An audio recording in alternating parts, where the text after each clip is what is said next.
I've tried to get into Hanjuku Hero before, but always bounced off of it.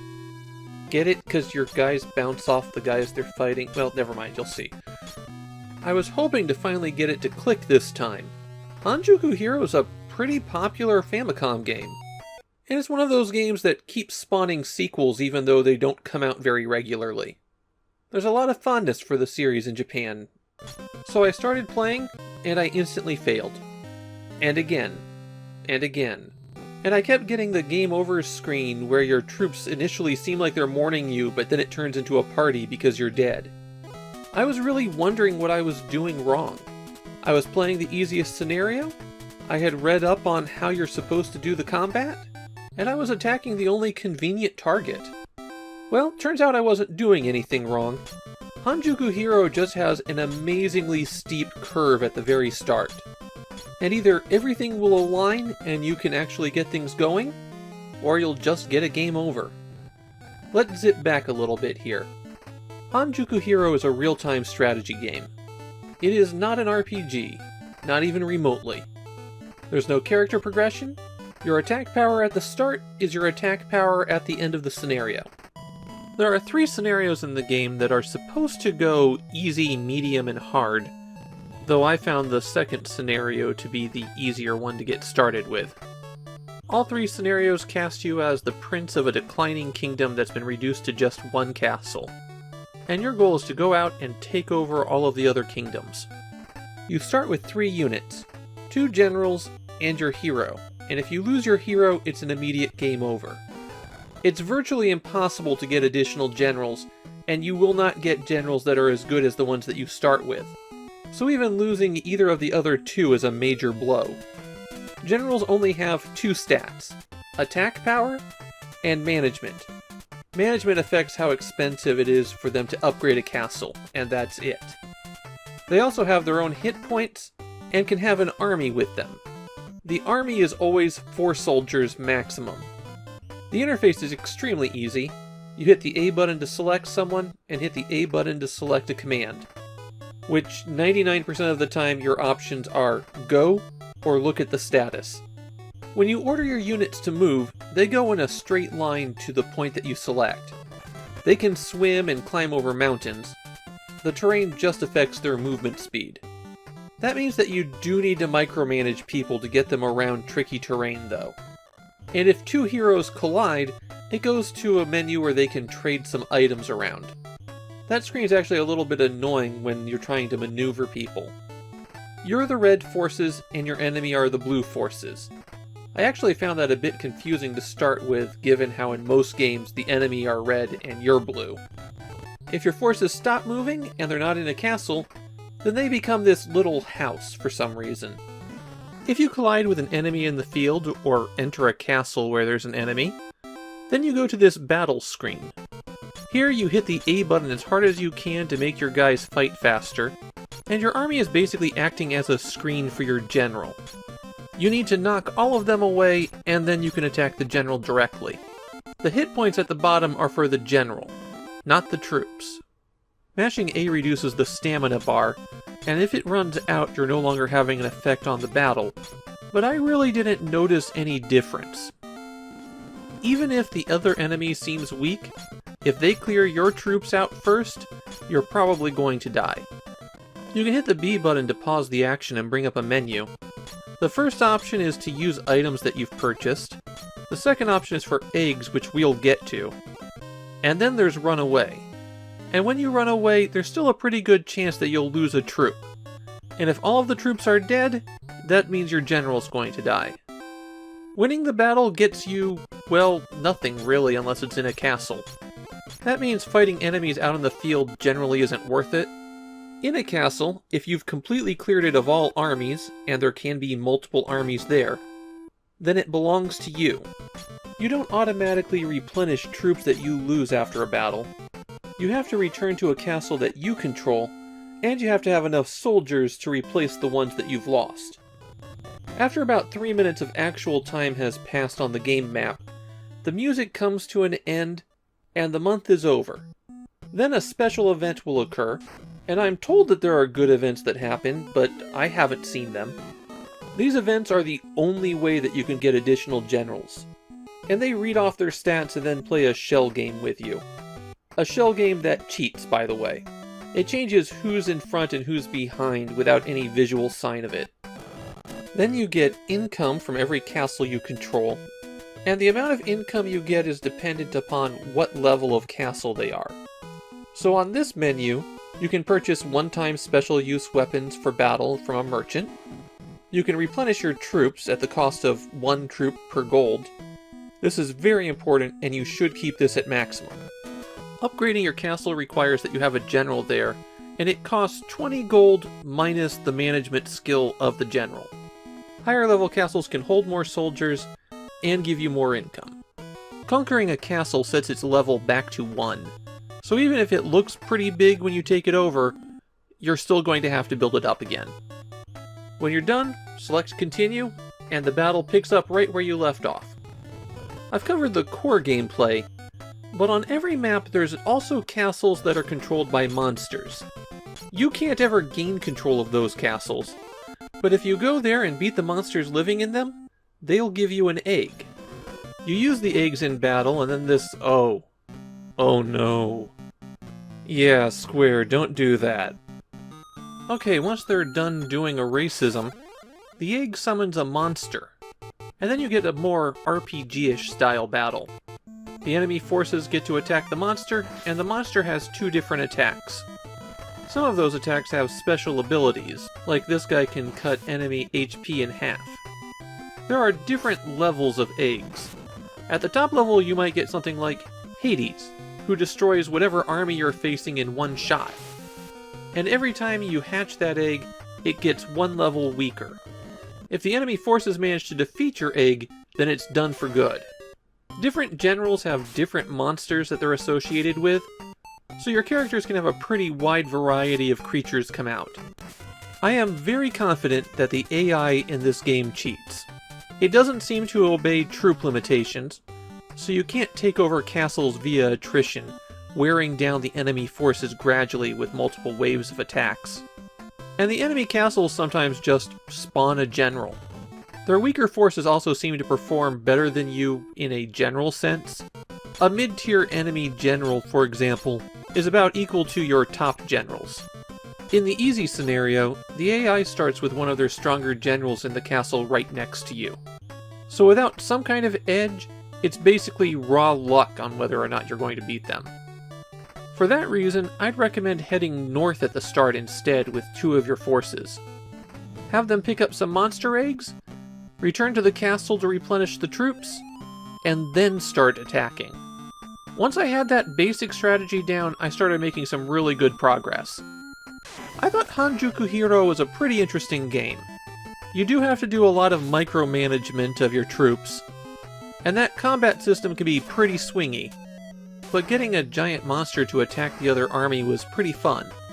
It also doesn't seem to be too difficult once you get past that initial hurdle. Even when I got 4 months in a row with a bad event that gave me a major setback, once that snowball was rolling, I kept rolling. I feel like there's just enough here with Hanjuku Hero that it doesn't get bogged down. I mean, for some of the other strategy games we've seen, I have no hope of describing all of the systems and strategy in a single video. But I've given you everything you need to know to play Hanjuku Hero. In fact, I saved my game so that I'd be able to pick it up where I left off. I'm glad I finally managed to get into this one.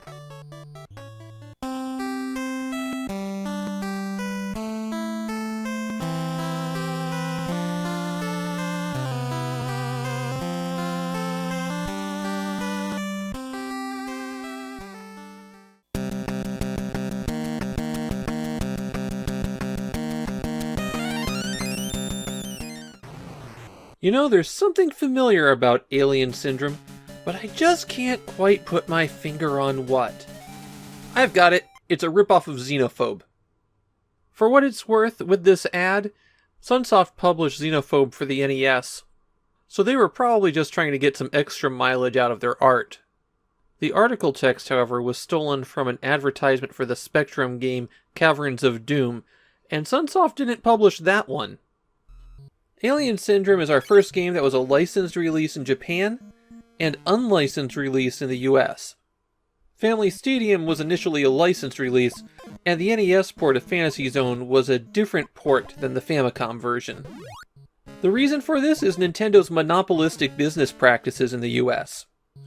That's not my opinion on them, that's how the US courts ruled it.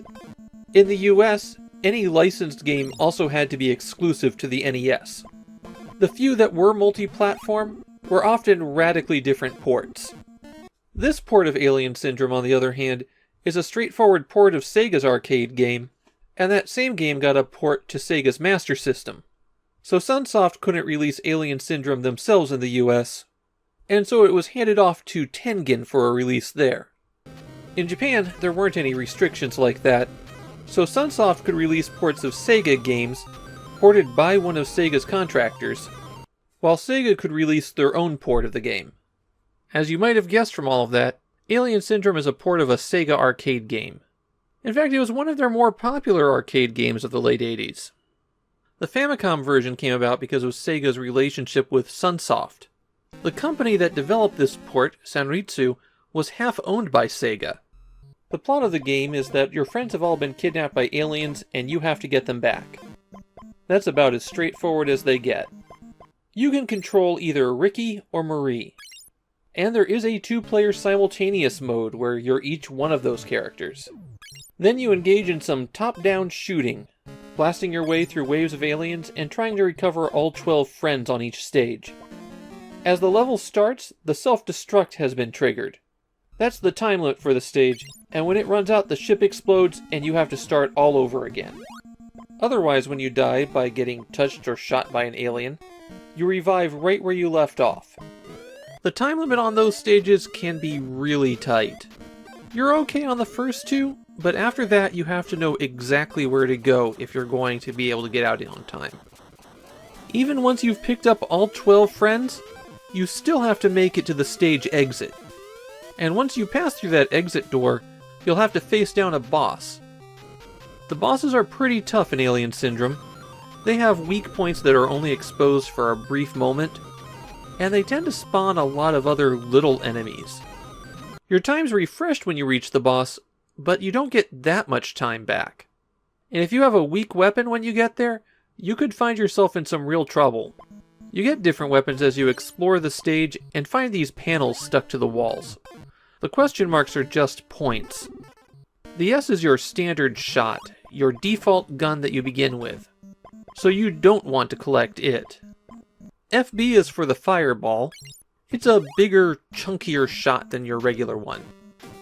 F is for flamethrower, and it's probably the worst gun. Not in terms of strength, it's definitely the strongest weapon. You can hold down the B button to spray your flames, but they only go in straight lines in 8 directions, so enemies can creep in between your shots. And when you hit an enemy with the flamethrower, it cuts off immediately. So with the flamethrower, you get a short-range weapon and you have to hit attack over and over again. It winds up feeling very unsatisfying. The laser does the least damage, but it's a penetrating shot. That makes it a great choice as you're wandering around the stage. What I try to do is pick up the laser for collecting friends, and then switch to the fireball when it's time to go to the boss. There's also a W panel. That warps you to one specific spot on each stage. On the later levels, it's a very good idea to incorporate that panel into your path. Along the walls, you'll find maps. When you run into those, you'll see the positions of all of your friends, and you hit select to get back into the action. The early stages of Alien Syndrome are pretty easy, but from about stage 3 on, the difficulty ramps up. Only 3 aliens can appear on the screen at a time, but the game seems to spawn them pretty intelligently. Just right to make them a challenge, but not so close to make them unfair. Keep an eye out for these Yonic spawning points. They'll just keep pumping aliens out. You have 3 lives and 3 continues, but it's not too difficult to earn extra lives in Alien Syndrome. There's also a cheat code that will let you start on any level. If you hold down on controller 1 and right on controller 2, then press start, you can warp ahead. The worst thing in Alien Syndrome is that the stages are really tough to navigate. On later levels in particular, if you miss a friend, you won't have enough time to go back for them. So when you reach a stage, your first priority is to get to a map and figure out what you need to do. And if you get to a boss with the laser or the standard shot, your damage output will be so low that defeating them before time runs out will be really tough. Now all that said, I actually like Alien Syndrome. It is a second-tier Famicom game. The kind of game that's good enough but doesn't really inspire some strong passions.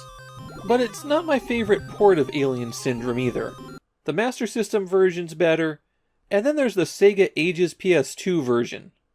I even kinda like the Wii version of Alien Syndrome, though that's a different game entirely. I like the Famicom version. It's straightforward action that's easy to jump into, and the difficulty ramps up pretty well. It's not a top-tier game, it's just not exciting enough for that. Just one that makes me go, yeah, that's fine.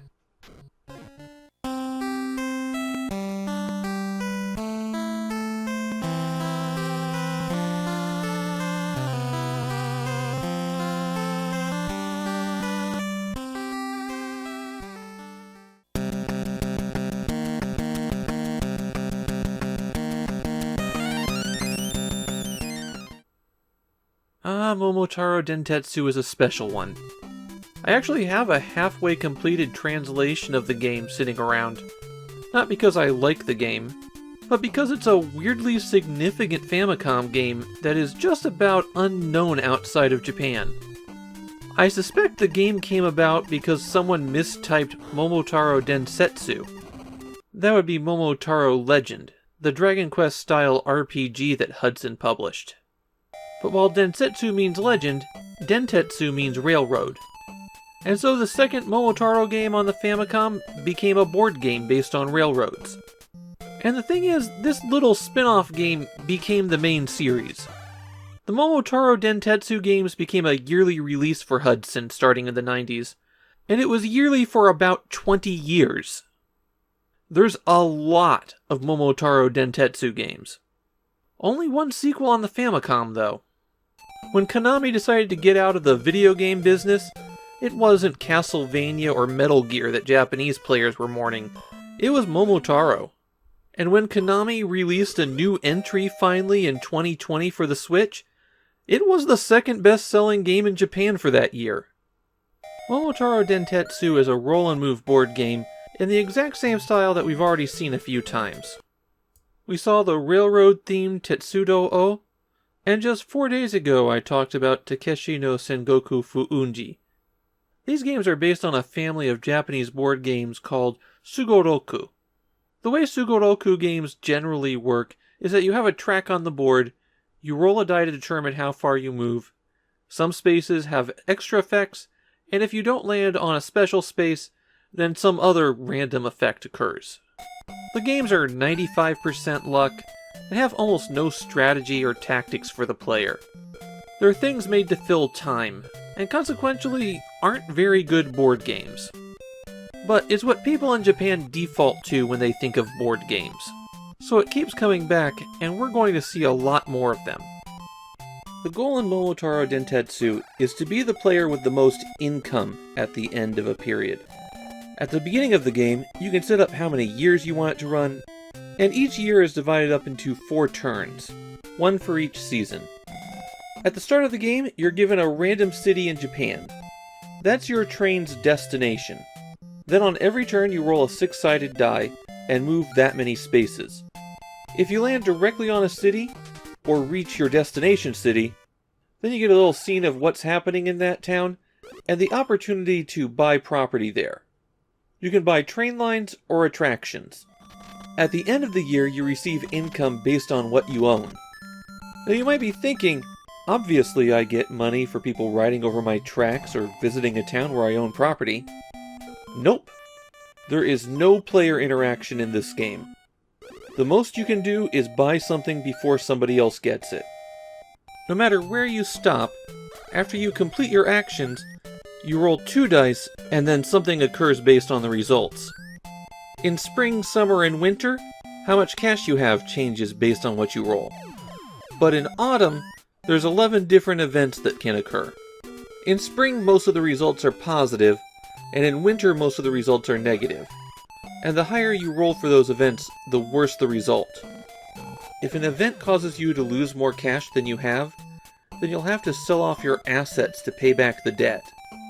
There are some hidden cities that you can land on. You'll never be given them as destinations, and landing on those spaces triggers a special event. If you run into one of these anchors, you can take a ferry to a distant city. There's only 3 ports in Japan, though, and traveling between them on ferry can take a full year. That's one of the biggest problems with Momotaro Dentetsu. Hokkaido and the southern islands are very isolated on the maps. During my game, for my destinations, I got a city in Hokkaido, a city in Kyushu, then a city in Hokkaido again. I spent over a third of the game on ferries, not doing anything, because that was really the only option for me. It takes a long time to play Momotaro Dentetsu as well. I used the default options for a 10-year game, and I was playing for 55 minutes. That was with 3 computer opponents playing as fast as they could. It'll only be slower with other humans. While you're on your turn, you can press B to bring up a menu, and all of the choices there are just for extra information, like a map that will show you where your destination is. The game also came with a paper map showing the board layout, as well as what you can purchase at every town. And speaking of purchasing, there's a secret in the game. If you purchase all 15 hot springs in Japan, including some that are in hidden cities, then you get a short scene with a bunch of nude women bathing. No, I did not bother getting that for you. I mentioned it before with the other board games, but Momotaro Dentetsu's biggest problem is that it's just too random. I rolled 4 ones in a row on a path that was 8 spaces long, and that's just raw frustration right there. But the bigger problem is that if you get hit by some bad luck early on, you'll never get a chance to really get moving. And when you're down at the bottom, rolling high during winter guarantees that you're going to stay there. As a board game, Momotaro Dentetsu is pretty bad. The later games do add a bit more for players to do than just roll a die and watch the results pop out, but this one is about as basic as you can get. But it's still an extremely important historical game. I don't see anyone having a lot of fun with it, though. In fact, I like Tetsudo-O better. At least in that game you could buy lines to take money from people. Here it's solely the dice that determine if you win.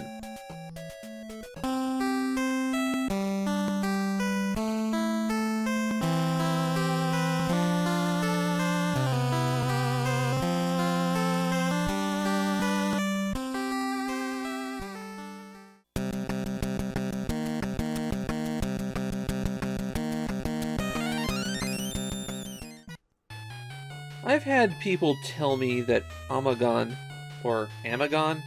I don't know. We'll just call it the US version of Totsuzen Macho Man. I've had people tell me that it's actually a good game. One of the hidden gems of the NES. I've tried it and I just bounce right off the game. But on Famidaily, I really need to give these things a chance. So I played it for an hour and I made it to the boss of the second stage a few times. And that's as far as I got. Totsuzen Macho Man is an incredibly difficult game, but it's not difficult in a way that makes for a fun challenge. Totsuzen in the title is an expression of sudden surprise, so the Japanese title could be something like, Surprise! Macho Man. In the game you are Jackson, the inventor of the Macho Max potion, which can turn any wimp into a muscle-bound superhero. Jackson flew his plane out to investigate a mysterious island, but crashed there, and so now he has to make his way through the monster-infested landscape to reach a boat on the far side. See, there's the boat way in the background. Totsuzen Macho Man consists of 12 levels, divided up into 6 worlds. I'm told that if you can beat the 3rd world, a continue option unlocks, but I was confined to just the 4 lives that I started with. The game is a bit of a run-and-gun.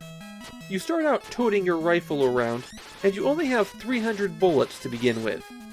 Those don't get replenished when you die, It's 300 bullets to beat the entire game with. Well, you can pick up additional bullets. Very, very rarely, an enemy will drop this icon. It gives you 30 bullets back. And you're going to go through bullets a lot faster than that. If you do run out of bullets, you're reduced to beating things with your rifle. And that does not work out very well for you. It only takes one hit to kill Jackson. If you don't have the extra range from his gun, you're already dead. Sometimes when you kill an enemy, it'll drop this icon, and that'll give you the ability to transform into a Muscle Man when you hit select. But there's a trick to that transformation. The Muscle Man has a life bar, and that means you can take multiple hits. You can also jump higher, and if you press up and B, you shoot out a wave in front of you at the cost of one of your health points. The thing is, those hits cost 5,000 points each. When you hit select, it drains your score to pay for that life bar. If you manage to beat the stage while the Muscle Man, you get 5,000 points back for each bar of health you have left. The maximum length of that bar is 14 hits, or 70,000 points. So what this means is that there's a distinct advantage of staying as Jackson and racking up as many points as you can. Points are the most common drop from enemies, so you'll want to collect those, including this crown, which is 10,000 points, so that you'll be as strong as possible when you transform. But of course, when you're Jackson, killing things costs you bullets, and you don't have a lot of those either. One problem with being the Muscle Man? If you die by falling in a hole, all those points are just lost forever. And that's another big problem with Totsuzen Macho Man. There's not enough points. It's very likely that you'll have to compromise on transformation well before you have enough points to fill the bar. But every time you get hit as the Macho Man is very expensive. You don't have enough points, you don't have enough bullets. And so any death makes it very unlikely that you'll be able to complete the game. You might very rarely see some 1-ups, but they are not going to help you. Getting extra lives means that you just spend the end of the game not being able to do anything. So the game mechanics are cruel. What about the level design? Well, it's from the school of have a lot of high-speed enemies rush the player. There's a lot of times where if you miss your shot, you're dead. And of course there's always the fun of the enemies rushing you as you jump over a hole. Jumping in the game is weird too. You tend to drop very quickly, which means that short hops are extra difficult in the game. Because Totsuzen Macho Man just floods the player with enemies, most of which are moving at high speed directly at them, the only way to make any real progress is to memorize the game. And even then, I hope you have perfect execution the whole way through. Even in Japan, Totsuzen Macho Man has a reputation of being a bad game that is exceptionally difficult. So I wasn't the only one with complaints about the difficulty. I feel like if Jackson could take a few hits, the bullets were unlimited, and the Macho Man form was time restricted instead of points restricted, Totsuzen Macho Man would have been an okay-ish, middle-of-the-road Famicom action game. Nothing special, but nothing memorable. Well, this game is memorable alright, but probably not for the reasons they intended. Oddly enough, Totsuzen Macho Man's development team completed a different game just a few months before this, Makyo Densetsu, or The Legendary Axe. They knew how to make a challenging but not cruel game. And that makes me think in the case of Totsuzen Macho Man, they just tuned the game to be difficult to the developers. Something that was actually a bit of a common problem back then. Having a good idea of what went wrong, though, doesn't mean that it didn't go wrong. Playing this game is just an exercise in frustration. If you want a challenge, there's better games.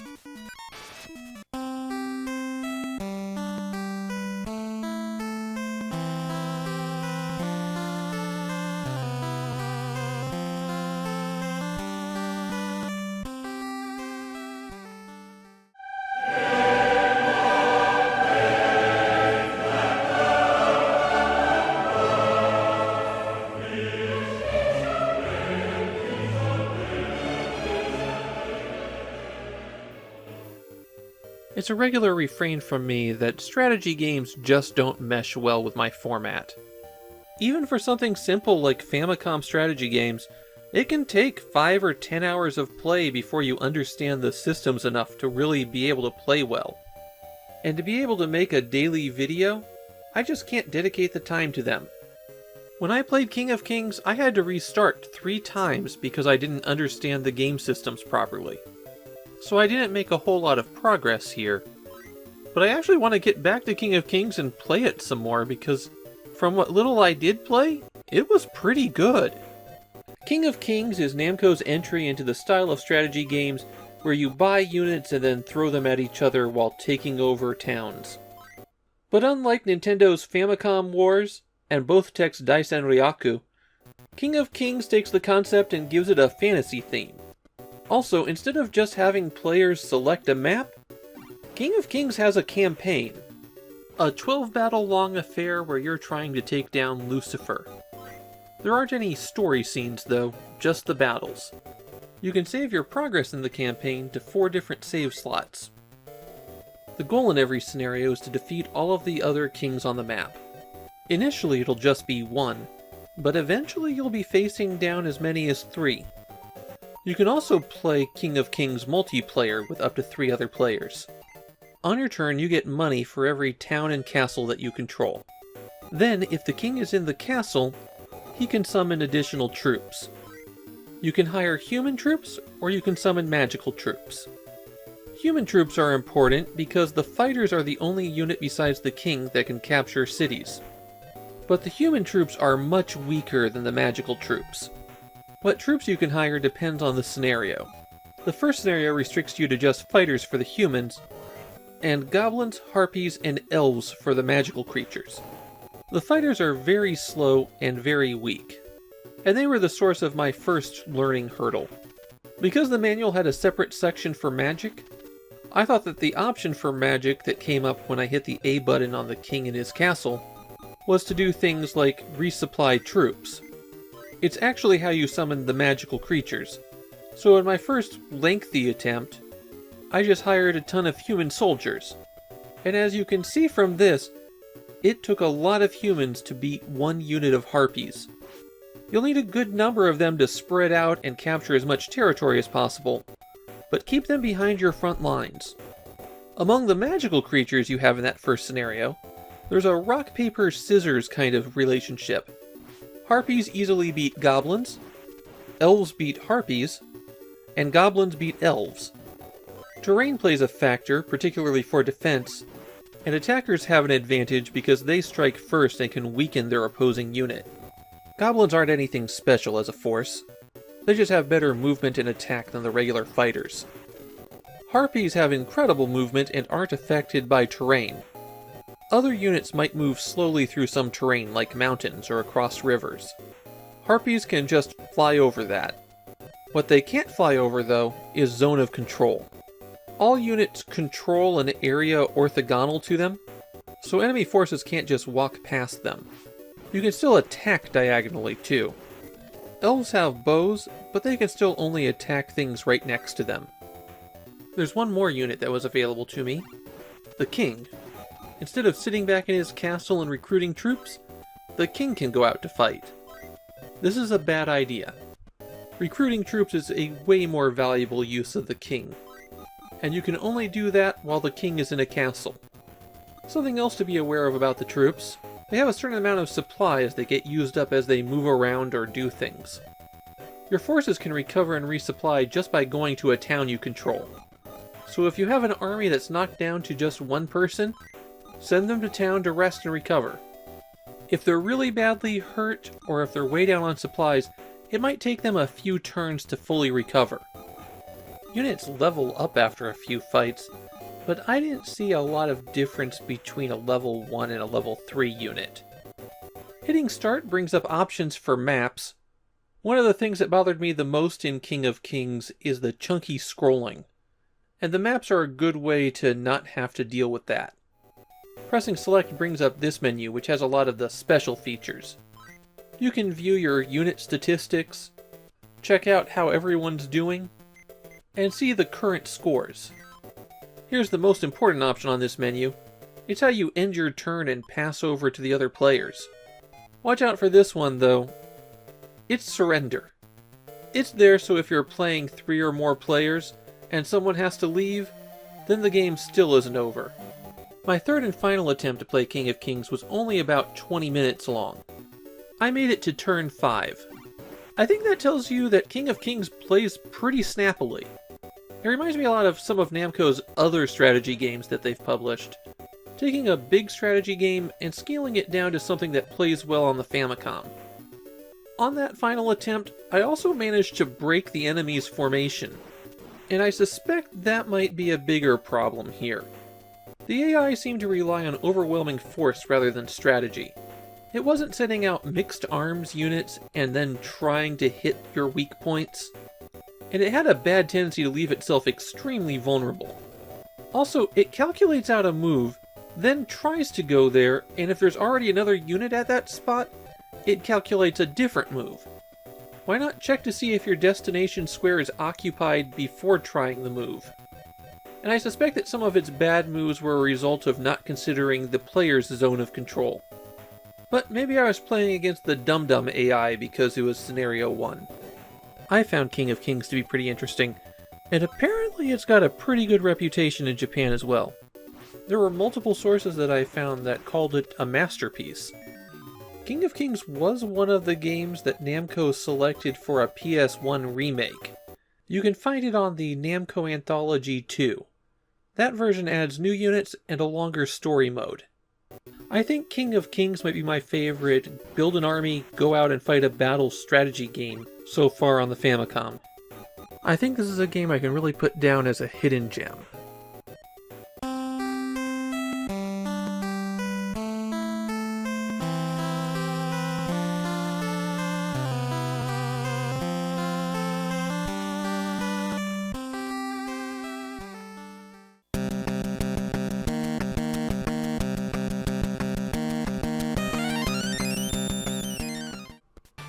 When I put in Nakajima Satoru F1 Hero, I was expecting just another standard racing game. Instead, I found something really special. I wouldn't call it good, just special. In Japan, the game has a reputation as kusoge, or bad game, but there are some people who push back against that designation. And I think I side with them. It's one of the most difficult games on the Famicom, and even completing a race is a real challenge. But that difficulty came out of an attempt to do something very different from previous racing games. So I feel like the kusoge label's a bit harsh. I guess the big question here is, who is Nakajima Satoru? If you don't know F1, you probably just assumed he was a driver. And if you do know F1, you probably went, who's Nakajima Satoru? He was an F1 driver, and his claim to fame is being Japan's first driver who got points in the Championship League. But his career in F1 was just 4 seasons long, and he was kind of an average driver for that class. So nobody outside of Japan took much notice of him, but there's this period in the late 80s into the 90s where he was the face of F1 in Japan. So even though he retired from racing in 1991, never placing better than 6th in any race, they kept making games based on him until 1994. We're going to see a sequel on the Famicom that was released right about the same time he retired. As for this game, Human decided to do something very different from previous racing games on the Famicom. They made a simulator. Now this isn't the first game that would be a driving simulator, but it is the first console game to make a serious attempt at realism in a racing game. Racing games always have this split. Arcade on one side where you have to slam the gas down as hard as you can, and maybe occasionally let it up as you hit a tricky corner. And simulators on the other where you have to deal with things like the friction of the tires and the mass of the car. There's nothing wrong with either approach, but obviously it takes a lot more effort to play simulators, and they really emphasize getting to know the machine and the track. Now F1 Hero isn't a great simulator. It is on an 8-bit console with only digital inputs after all. You really need analog inputs to make this kind of game work. But I also respect them for making the attempt. Somebody has to be the first people to try it. F1 Hero gives you 3 different modes. Warming up just lets you drive 5 laps on any track. You can also pick whatever car you like. In the warming up mode, before you start the race, Nakajima Satoru comes out and teaches you how to drive that track. He'll let you know which corners are tricky and the speeds that you have to take them at. Battle mode adds a competitor to that. 5 laps on any track, and you can choose who you're going to race against, including Nakajima Satoru, of course. While you're racing in battle mode, you don't have a map of the track. You do have this bar in the middle that shows you roughly where in the track's distance both racers are, but it's not especially useful. Grand Prix mode is the heart of the game, and also the worst thing about it. Here you compete in a series of races against a rival, and if you do better than them across the series, then you move up to the next rival. There are 9 rivals, and for the first rival you race tracks 1 through 4 against them. For the second, it's tracks 1 through 5. Now you might think this increases linearly, but when you reach the 9th rival, it's all 16 tracks in the game. To complete Grand Prix mode, you need to complete 82 races. Even if you do well, each race takes about 10 minutes to complete. So F1 Hero requires consistently good driving from you across over 12 hours of racing. It's no wonder that this is considered to be one of the most difficult Famicom games. Fortunately, there is a password system for this game, so you can slowly work your way up the ranks and retry when you screw up. As for those tracks, there are 16 of them, and they are all real-world F1 courses. In fact, I'd call that the best feature of F1 Hero. Of course, some of these tracks have changed in the years since the game's release, but the layouts are pretty much exactly how they were in 1988. Using real F1 tracks is a bit more distinctive than just laying out something for a video game. And now we have to get to the driving. Like in other racing games we've seen, A button is accelerator, B button is brake. But here you have 5 gears in your car. You start in neutral and shift up by pressing down. I'm going to guess that they did it that way because it replicates the feel of the real car, but pressing down to go faster still feels off. Since the speed of the car is fairly realistic, for many of the tracks, a good lap time will be around 2 minutes. There aren't a lot of opportunities to build up speed in 4th gear. Most of the time you're going to want to drive in 2nd or 3rd.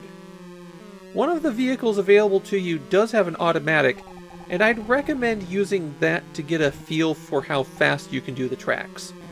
In F1 Hero, you can't hold down a direction to steer. Each tap of a direction on the pad changes the wheel just a little bit, so you have to tap multiple times to adjust how you're steering. And at high speeds, the car has a lot of inertia. You aren't really able to turn very quickly, and trying to turn hard will make you spin out. The car even tries to spin out. When it's on the verge of losing control, it'll start pulling itself in a direction. The only sign of wear on your machine through the race is this tire meter. Even if you're racing well, you're probably going to have to pit at least once. There's a signal for the pit, but it occurs way before the pit is actually there, and they don't actually have a pit lane, you just pull off into the grass. F1 Hero is the most active Famicom racing game I've seen so far. Even on the long straightaways, you're constantly making little adjustments, trying to prep yourself for your racing line, trying to keep the car from pulling too hard to one side, getting ready to shift the gears up and down as needed. They really make you work for the race. And that's really the worst thing about it. The learning curve here is steep, and I don't really think that in the end the game is worth taking that climb. It's just too restricted by the technology. But even if the Famicom isn't well suited to this kind of simulator, it's interesting that they even tried. We're going to see a few more F1 games that try to be simulationists like this, and F1 Hero paved the way for them.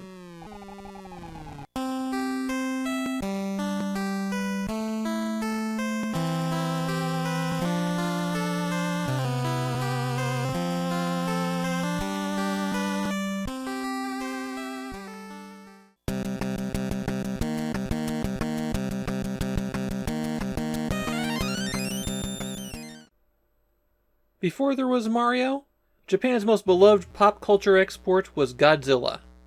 Starting as an atomic horror in 1984, the genre-defining monster quickly became more cuddly, standing with humans to fight off alien invaders rather than trashing their cities. Godzilla had become our friend, but not friend to all children. That's a different giant reptile. By the mid-70s, Godzilla had been reduced to kind of a parody of himself, and so Toho decided to stop the franchise for a while. But you can't keep the world's most popular giant monster down, and in 1984 they rebooted the series, discarding everything since the original 1954 movie, and released The Return of Godzilla. Now you might be saying, okay, thanks for the primer, but this is a 1988 Famicom game. Well, that 1984 movie was the previous piece of Godzilla media that was released. It had been 4 years since there was anything Godzilla released in Japan. And so this Famicom game isn't really based on what was happening with the Godzilla franchise at the time. Instead, it's based on the earlier films. The game seems like it was relatively successful, because shortly after its release, Toho decided to make another Godzilla movie. For what it's worth, don't worry about the difference between Gojira and Godzilla. You can see right there on the box that Toho uses both. And if you went up to someone in Japan and asked them where the giant Godzilla head that you could zipline into its mouth is, they'd know what you were talking about. This particular Godzilla game is fondly remembered by Japanese players. I think it's due to the graphics, because it does not play well. The story of the game is that Star X has declared war on Earth and sent out a fleet of ships and giant monsters to attack the solar system. And because they're friends of humanity, Godzilla and Mothra set out to stop them. Toho fans might have noticed in this opening sequence that those spacecraft are actually the Atragon, the title vehicle from a science fiction film from the 1960s. There's a lot of that in Gojira. This giant monster is Gojira, who comes from the film Space Amoeba. It never met Godzilla until this game. And Mogira is a giant robot from a 1957 film. It didn't appear in a Godzilla movie until 1994. The game is basically a mashup of all of Toho's properties. The game has you start on a hexagonal tactical map, and your goal is to get to the satellite dish at the far side of the map. There are 8 maps in the game, and you can get a password to continue from the map you left off on. You've got Godzilla and Mothra. The difference here is that Mothra can generally move 2 hexes instead of 1. I don't know why this hex map exists. It doesn't add anything to the game and just generally slows you down. After you've moved your monster on the map, you get an action scene where you fight to your destination. Here, Godzilla and Mothra play very differently. Godzilla has to lumber around and has some brawling moves. The A button punches, the B button kicks. You have to press up to jump, but Godzilla can't jump very high. And you can press down to crouch. When you're crouching, the kick does a tail swipe. Godzilla also has his atomic breath. Press the start button and he charges it up, and then unleashes a cone that burns through all of his power bar. The power bar recharges very quickly, so don't be afraid to use that attack to clear out enemies in front of you. For Mothra, she can fire her I-beams when you press A, and fly around. That is it for her default abilities. Hitting start drops her poison spores, which look just like her body.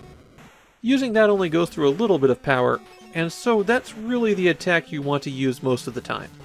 In these side-scrolling action portions, getting hit by anything sends you flying backwards. And right from the start, your enemies unleash tons of attacks against you. It's very easy to get pinned down and not be able to move forward. In those cases, the special attacks will help. What's worse is you don't have any invulnerability frames. Your own attacks will destroy most incoming attacks, and a lot of things get destroyed when they contact you. But there's a few objects that will just drain your entire health bar away if you happen to be in the wrong spot when they connect. When you destroy some things, this little robot will pop out. He'll refill your life if you can collect him. If you've brushed up against a monster on the map, then after you complete your side-scrolling battle, you'll take it on in a one-on-one fight. Or the monster could attack you on its turn. And here you're just trying to wear down your enemy's life bar. However, if the fight goes on too long, then the battle just ends. Your monster is still down whatever health it's lost, but the other monster is refilled to full if you try to fight once more. And that is actually a major problem with Gojira. You can wear that monster down to just a sliver of health and then just have the screen fade out. And there's major problems with the hit detection in this game. It's annoying in the side-scrolling battles, but it's lethal in the monster fights. Sometimes your attacks just don't do anything. If it was your atomic breath, then you're almost definitely not going to be able to finish the battle. And Mothra just doesn't have the damage output to beat any of the giant monsters. Gojira is the weakest of them, but because of the way it jumps forward, it can pin you in the corner and you just get hit continuously, unable to do anything. The only thing you can do is wait for it to randomly decide to jump away. Your monsters will level up as they fight through the area, and the swirly spots on the map are special battles that will give extra experience points. Like here where you're fighting one of the Atragon spaceships. The US version rebalances the game a little bit to make it easier. Godzilla and Mothra have extra attack power so they can actually defeat the giant monsters. And they're both given additional movement points so you don't spend forever walking the map.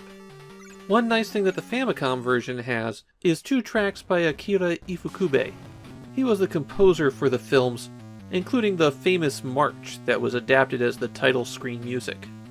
A sequel for this game was released in the US, but the Famicom release was cancelled. Japanese fans, however, did get a Game Boy sequel. I think Gojira is a very pretty game, and if you looked at it just in screenshots, it comes across as pretty awesome. But then you try to play it and you get bounced around every hit, you have to deal with that silly hex map, and you struggle to beat even the basic monsters, and you just wind up having a miserable time.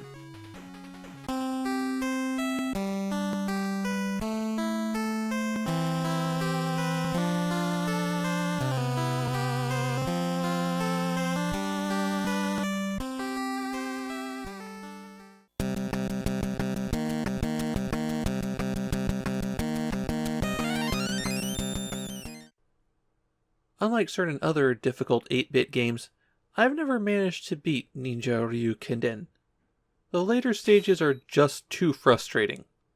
So let's see how far I can get playing for an hour. And there we go, 5-3. I was actually hoping to make it to 6, but getting knocked into the holes I'm jumping over by enemies that spawn while I'm jumping just wore me down. The origins of Ninja Ryuukenden are an arcade beat-em-up. I remember seeing a lot of these machines back in the day, but nobody really interested in playing them. It might have been something to do with the frustrating control scheme. Of course, that arcade game only got one console port at the time, to the Atari Lynx. For other systems, Tecmo chose to make a brand new game using the same title. That title, Ryuukenden, basically means Legend of the Dragon Sword. It's unclear why they chose Gaiden as a US title, but I've seen Japanese fans confused by the fact that there are side stories in the Western games. One of the big things in this game is that Tecmo chose to reuse the cinematic presentation techniques they developed for Captain Tsubasa. So Ninja Ryuukenden has these really elaborate cutscenes. We're all used to playing a stage and then getting an extra long story dump, but in 1988, this is brand new. Even if the story wasn't especially strong, players had never seen anything like it before. The story is that Ryu Hayabusa is a ninja living in the US and fighting crime. When his father is killed in a duel, a conspiracy to collect some statues that will be used to revive a demon lord is uncovered. And Ryu sets off on a globe-trotting adventure to fight the evil organization. The game that Tecmo made for consoles is one of the most beloved 8-bit action platformers. If you were to ask someone for a top 5 list of the best NES games not by Nintendo, Ninja Gaiden's probably making the cut. But it's also known for being insanely difficult. One of those games that just hurts people. And for that reason, I prefer the sequels. I feel like Ninja Ryuukenden 2 and 3 are just better designed. But what we have here is a great foundation that's just weakened a bit by some less than thoughtful level design. As you're playing, the A button jumps and the B button slashes your sword, and I find that sometimes the sword isn't quite as responsive as I'd like, especially when it comes to crouch slashing. Keep in mind I'm playing with unmodified hardware and viewing it on a CRT, so it's not like I've got anything introducing delay for my gameplay. And despite that, the timing for slashing some animals running on the ground is just really tight. On all the stages, there's some kind of background object that you can slash to reveal items. If it's just hovering there and doing nothing, it's probably what you can hit. These pots are just worth some points. What you really want are these icons that give you some additional ninja power. That power gets used up with your special attacks, and the blue icons are worth 5 points while the red icons are worth 10. Then there are the special attacks. You use most of the attacks by hitting up and A. The blue shuriken just goes out in a straight line. While it's weak, I prefer it over its big brother for being cheaper and having better range. The orange shuriken goes out and comes back like a boomerang, but if it collides with something as it's going out, then it gets destroyed. So you have worse range with the same strength of attack, and it costs more than the blue shuriken. A bit more helpful is the fire wheel. That shoots a stream of fire in an upward arc. Since that hits enemies that aren't in line with you, it's really the most useful weapon. It has a larger form too. This fire wheel makes you invulnerable for a short time, and anything that gets near you gets hit. The most devastating and also frustrating special weapon is the spinning slash. It changes your jump attack into a ball of death, but it costs you some of that ninja power. So once you pick this up, don't bother collecting any other items. You're just costing yourself power that way. If you can get this attack all the way to a boss, then it hits the boss on every single frame, basically wiping out their life bar in one blow. One of the big gimmicks of Ninja Ryuukenden is that you can stick to walls. You can even climb them directly if there's a ladder on them, but more often than not you're going to want to jump back and forth. It is possible to scale a wall by jumping off it and back to it, but you can't quite make it to the platform at the top, so this is really only useful in one place in the game. The way that enemies are placed in the game is the real source of the challenge, and a lot of that comes down to how they spawn. Enemies spawn according to your position in the level. When you're X pixels in, an enemy appears. So if you're standing on the enemy's spawn spot and then kill them, another one spawns in immediately. This is already kind of annoying, but the game has a tendency to place those spawn spots right where you'd need to jump over a hole. In those cases, you'll probably want to wait for the enemy, then jump over them and the hole at the same time. Of course, this is assuming that when you land on the other side, something else hasn't spawned in. There's an absolutely enormous amount of knockback when you get hit, too, and on the later levels, when you're doing a lot of tricky platforming, one hit is generally sufficient to kill you. You're going to get knocked back into so many holes. Even more annoyingly, when you're knocked back, you'll stick to walls that you collide with. There's a bad tendency then for the enemies that hit you to then hover around you so you can't get back off the wall. And when you try, they hit you and knock you right back onto the wall that you jumped off of. It really feels like the enemies were placed in Ninja Ryuukenden for maximum player frustration rather than good level design. At least the bosses are generally pretty good. They've got some very basic patterns, but they're also tough enough that they're not pushovers. It helps to remember that your sword can knock projectiles away. You only get 3 lives in Ninja Ryuukenden, but you have infinite continues. Just hit start on the game over screen.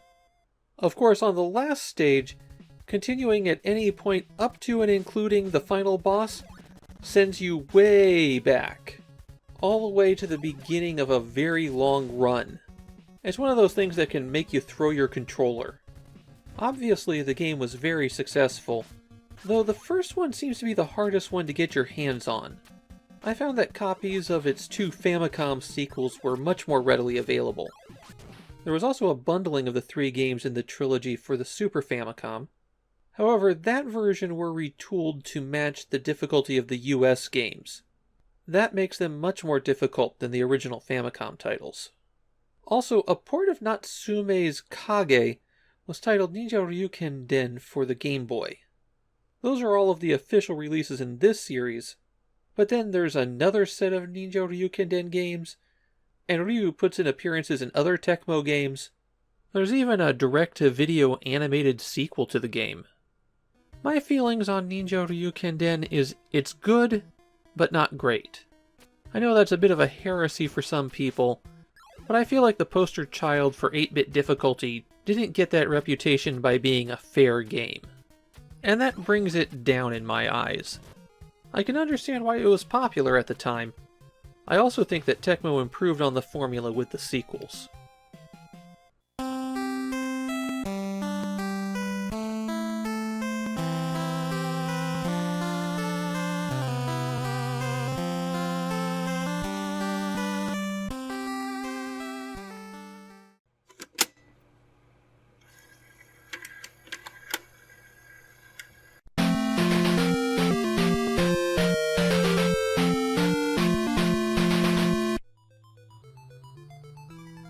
Well, the good news is that this game doesn't have anything to do with the Japanese occupation of China in the 1930s and 40s. So it could have been a lot worse. And if you're just looking around, the connection might not even be obvious, because the Japanese title comes from an English warping of Chinese that then goes back to English. So sometimes people drop that without realizing it when writing the title of this game in English. And I wish that that was the only piece of questionable content here. Nanking no Adventure is the 5th game based on Puzzler Magazine. A magazine that, as you might expect, was filled with logic puzzles and games like that.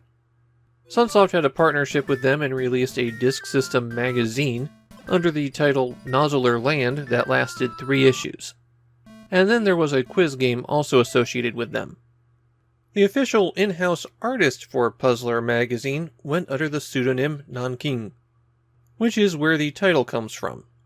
He claims that it's an elementary school nickname, and I will give him the benefit of the doubt there, though it's not a nickname I would ever want to hang on to given the connection.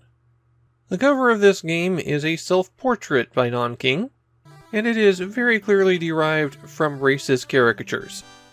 That's why you won't be seeing the cover accompanying this game. I am going to put it up on the screen for a few seconds to provide full context, though. There it is. There's a conversation to be had about reclaiming this kind of depiction and applying it to oneself, but I'm not the person to do that. I'm a boring American white guy who's just here to catalog video games. So I'm just going to leave that discussion to the professionals and those who have stake in the game. I'll stick to just the Famicom Disk System adventure game.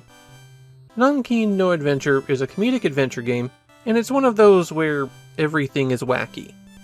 You're playing as Francis Xavier, a European missionary who, after co-founding the Jesuits, became the first Christian to visit Japan.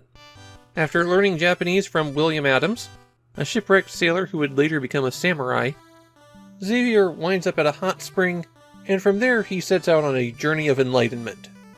And you probably weren't expecting this much history to be tied up in this. The adventure interface is similar to other adventure games at the time. Pick a verb from a menu, and then sometimes pick out a noun to perform that action on. You might have to hit the B button to cycle to a second page of commands, though. There's nothing too unusual in the commands. Look, talk, inquire. Though for some reason you pick up the command perform. Xavier learns certain performance tricks in his progress, like fire breathing, and those often wind up being the key to progression. This is one of those adventure games where most of your progress is locked behind nonsensical actions. Yell 4 times in a row and then someone appears, even though the first 3 times didn't do anything. And of course you'll always have to talk to people until they start repeating themselves. And sometimes keep talking to them even after that. The characters you meet will all be ones from Puzzler magazine, so this is one of those games where it was really designed for people who are already fans. One of the nice things here is that there are a ton of locations. I think it's more locations than I've seen in any 8-bit adventure game to this point. Of course, there's no animation, and you don't see the effects of your actions on the world, but still, having nearly 40 unique locations fully drawn like that, it's quite an accomplishment. This is a game that is very of its time. The humor includes lots of pop culture references, and of course, tons of puns. so it can be a bit impenetrable, and it hasn't aged well. Maybe that's why Nanking no Adventure is so obscure in Japan. Even adventure game fans don't seem to be aware of this one. Setting aside all the external baggage, is Nanking no Adventure even worth going back and playing? I don't think so. I will say, I think it's better than average for these adventure games. Just the sheer amount of content, and the small amount of puzzle solving involved, moves it up to that level. But this is also a game that's very of its moment, and that moment has passed.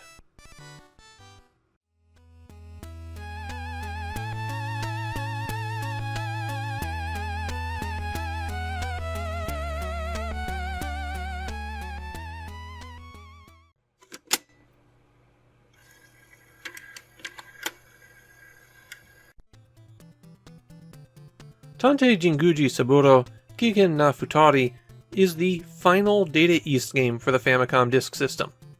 Kind of. The reason it's kind of is because this is only the first half of the game. This is the only time that a publisher other than Nintendo made a 2-disc game for the disk system. Part 2 is released in mid-February, so it's actually a fairly long delay by the standards of these 2-disc games. This is the third game in the Tantei Jinguuji Saburo series.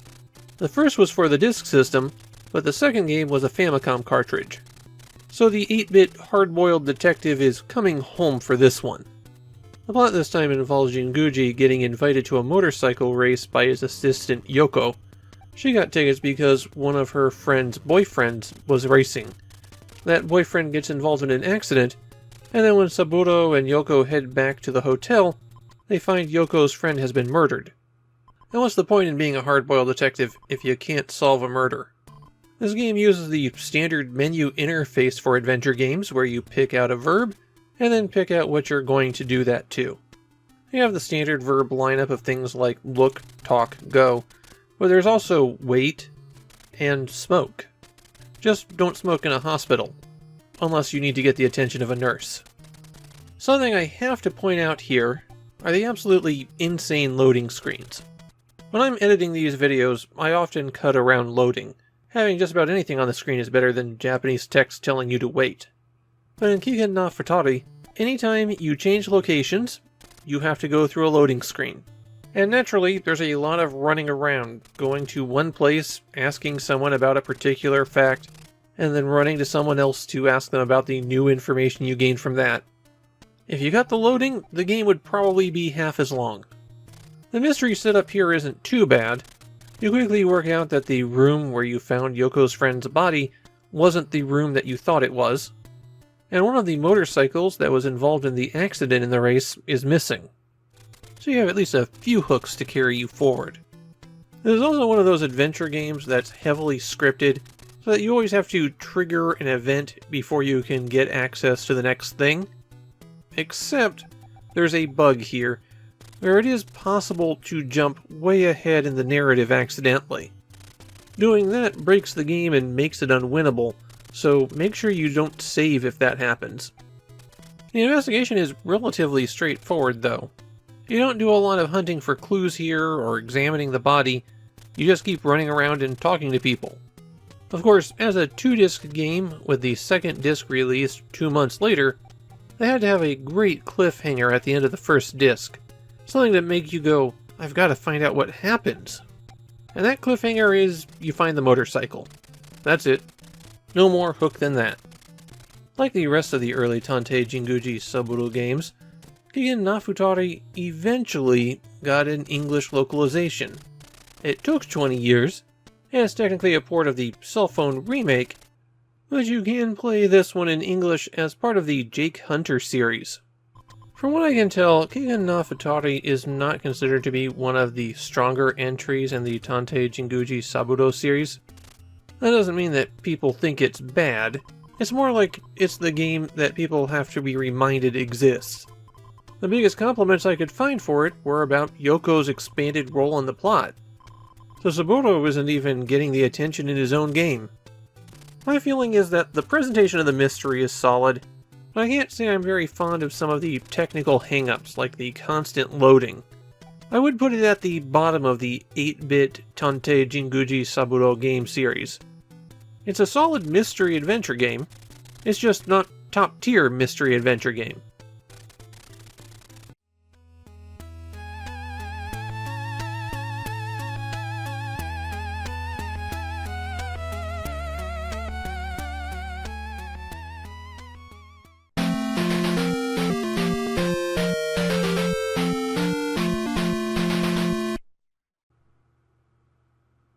Nintendo has done it again.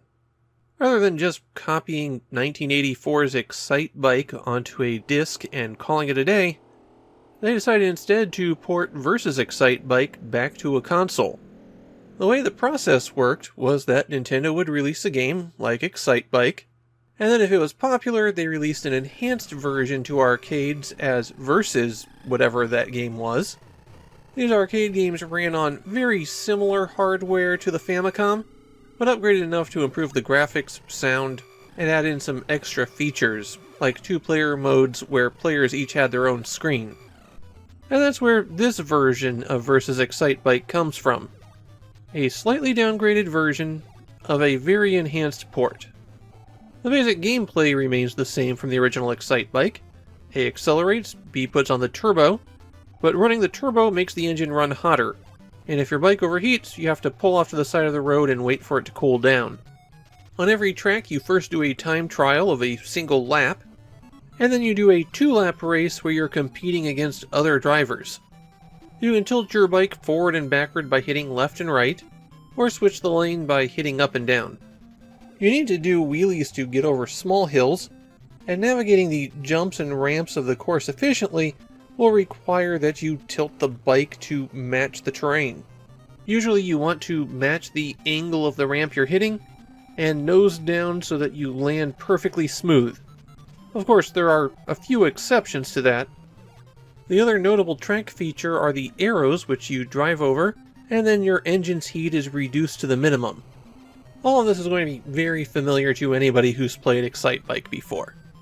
The hook here is, what does Versus Excitebike get you? Well, the first thing is right there in the title. A proper 2-player versus mode. Race any track against each other, and you can configure it to be a straight-up time trial, or one where you can actively interfere with each other.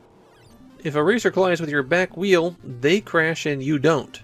Which means if you can get ahead of someone and cut them off, then you can slow them down a lot. This actually becomes a problem in the single-player mode, where the drivers are now much more aggressive. In the original Excitebike, you could pretty easily bully them around. Here, it feels like they're actively trying to wreck you.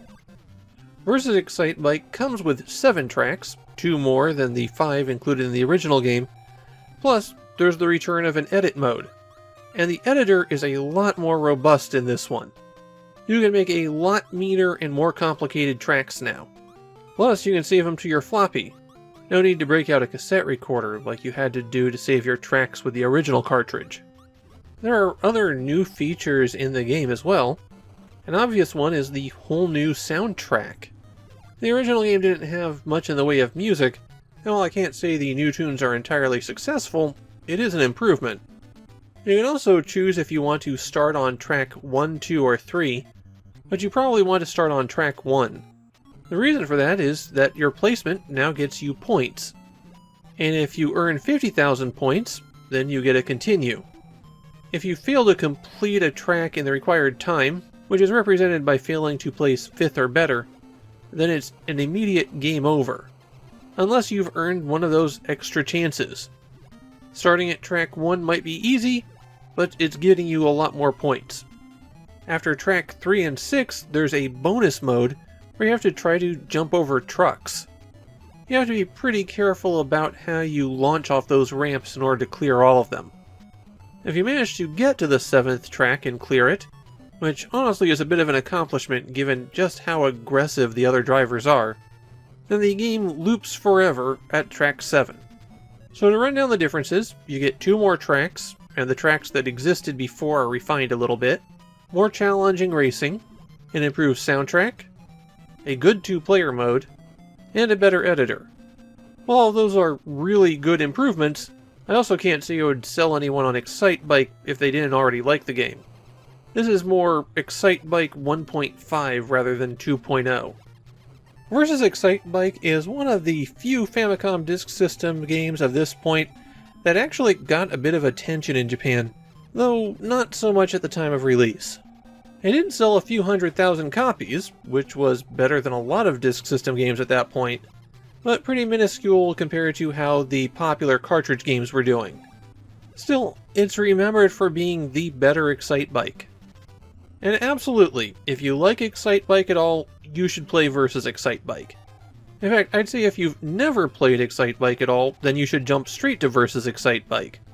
You'll be even more impressed by it. Your bike's pitch being the most important thing for your speed was a great way to get motocross into the game. And the risk-reward of riding your turbo hard gives it just that little bit extra spice. Excitebike was a good game, and Versus Excitebike is better.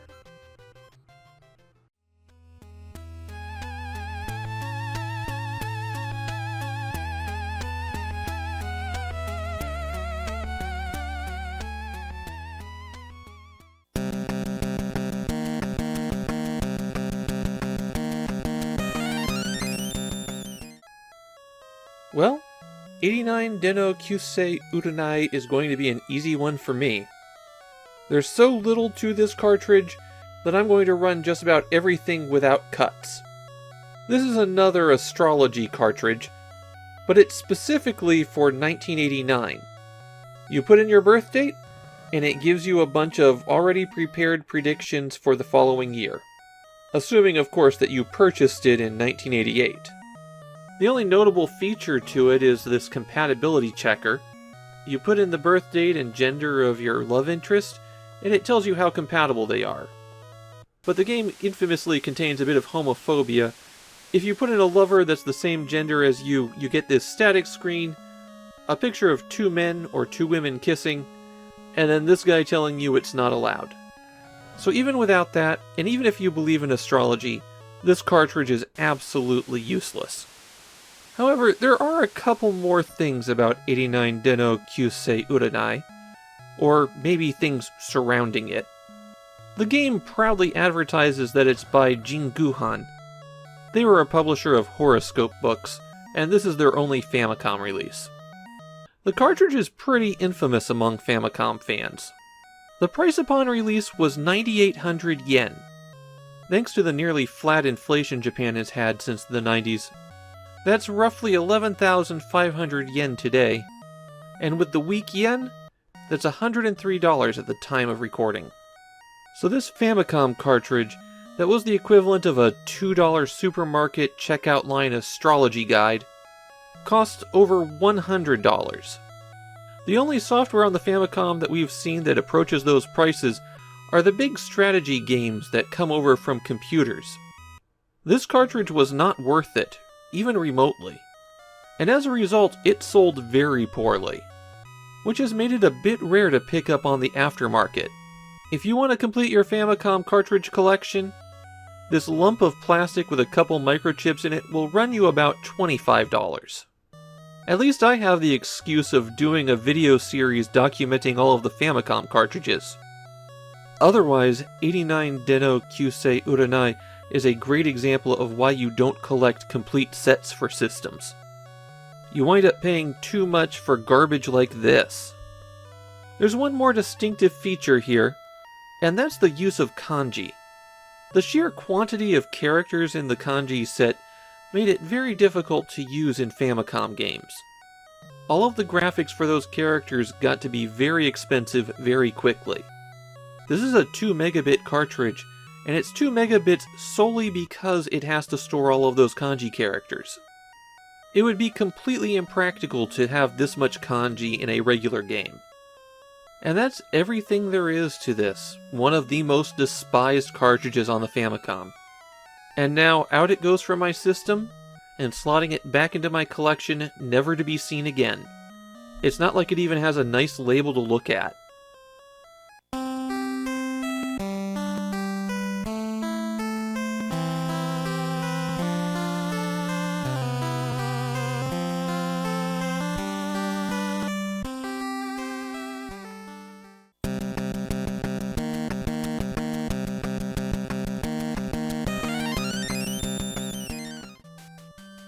So even though Fighting Road was published by Toei Animation, it doesn't seem to be based on anything. Or at least the only things that I can find when I search for Fighting Road in Toei is this Famicom game. It's a very early one-on-one fighting game, and I still feel like it might have been based on something. I mean, Fighting Road sounds really familiar for some reason.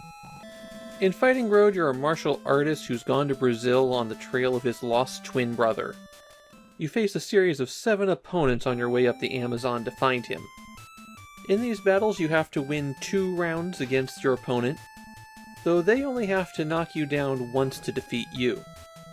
The B button punches, the A button kicks, and if this was a fighting game made a few years later, that would be everything you need to know. However, Fighting Road has a lot of moves that require some very precise inputs. A jump kick requires that you press forward and up and A all at the same time. If the timing is slightly off, then you'll likely just jump forward and not attack. Similarly, there's a spin kick if you press up, A, and B simultaneously. And then there's the moves so difficult to pull off they might as well be impossible. For example, you can bounce back up and attack when you're knocked down. That requires you pressing A and B right as you hit the ground, then hitting A again. You can also grab and throw your opponents. I never successfully pulled that off, and I was cheating when I did that. We'll get to the cheat codes later. To execute a throw, you have to push in the direction of the opponent to grab onto them, then press down and B. Except the grab only works if you're positioned just right, and when you do grab onto your opponent, they're still allowed to attack you, breaking the grab. So it's effectively impossible to pull off a throw maneuver.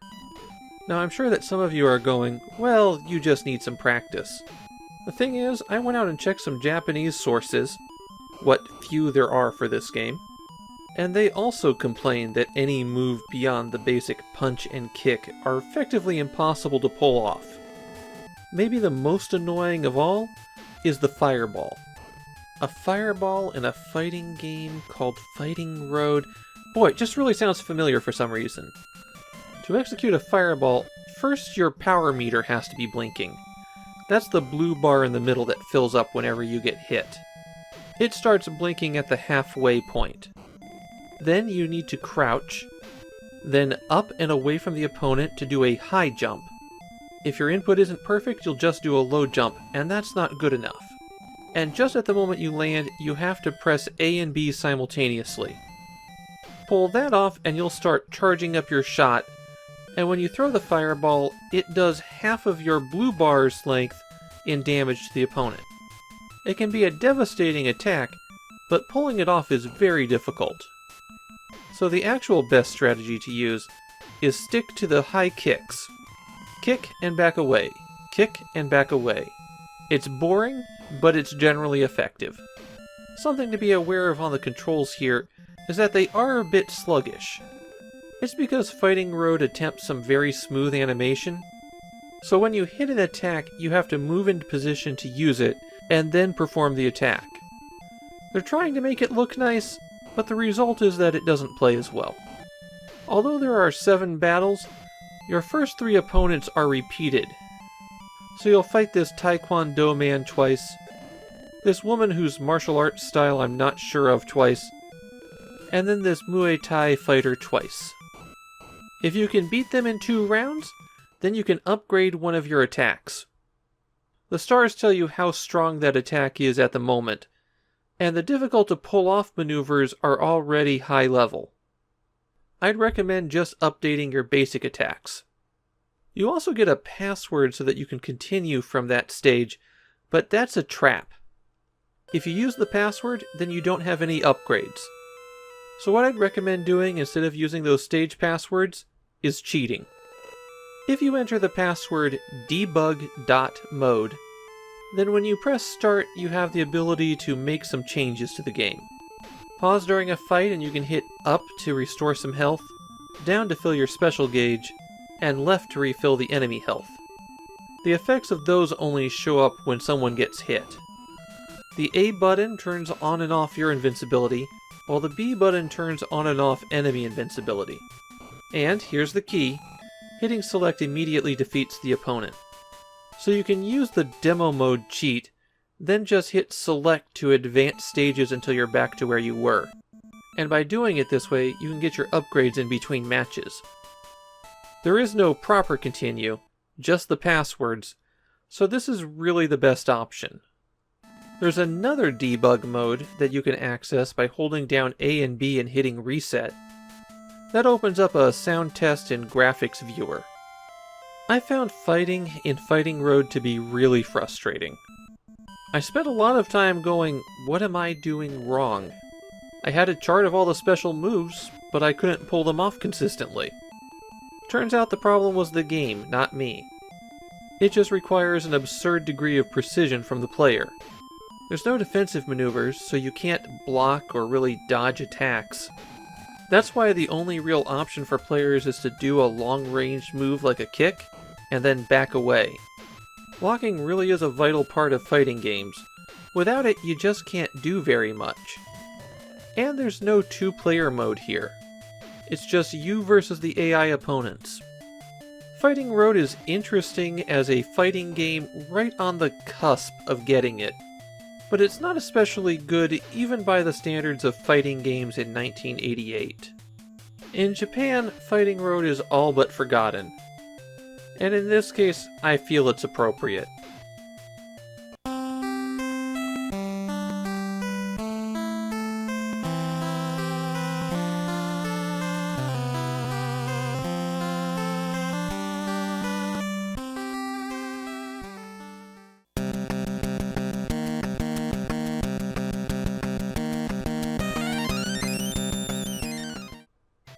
I need to get this out of the way first.